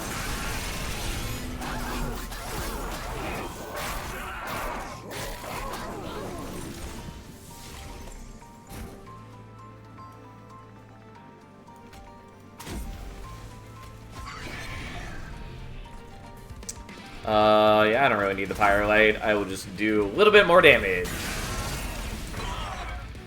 We will get this victory soon. But like, Savagery's basically dead. Entropy is in rough shape. This is the problem with putting him in the Reform pool, is sometimes we Reform him instead.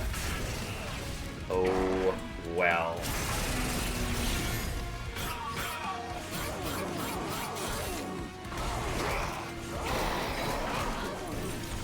Alright, almost there.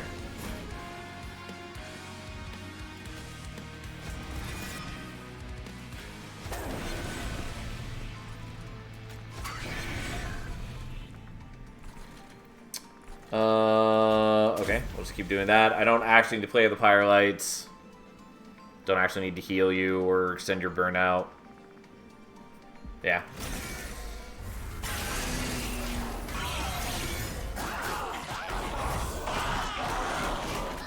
Yes. Yeah, he survives. That's not a big deal. And then we should have the victory here. There we go. Yeah, I was close before, just needed to not be bad. Also, moving the Bloodthirsty Blade over the Primordium definitely helped. It caused some other shenanigans, but for the most part, it was rather good for us. Anyways, took a lot of damage. Not a particularly fast fight, but we got there. Even on the first attempt, I wasn't, like, that far away. We only let enemies escape by a very small margin, and then I just didn't have a way to, like, chase them. But, there we go. We also accidentally mastered Lady of the Reformed. I always get them mixed up between each other. Yeah, she's okay.